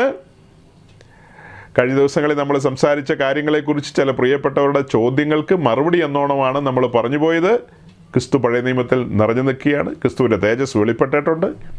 എന്നാൽ പഴയ നിയമ ഭക്തന്മാർക്ക് ഈ കാര്യങ്ങൾ ആഴത്തിൽ മനസ്സിലായിട്ടില്ല എന്ന് മാത്രമേ നമ്മൾ പറഞ്ഞിട്ടുള്ളൂ. അതുകൊണ്ട് നിങ്ങൾ ചഞ്ചലപ്പെടരുത്, സന്ദേഹിക്കരുത്. ക്രിസ്തുവിനെ കൂടുതൽ അടുത്തറിയുക, ക്രിസ്തുവിലായിത്തീരുക. കാഹളം ധ്വനിക്കാൻ കാലമായി. അതുകൊണ്ട് നമുക്ക് ജാഗ്രതയോടെ ആവലോടെ കാത്തിരിക്കാം. ദൈവം നിങ്ങളെ സഹായിക്കട്ടെ. Thank you.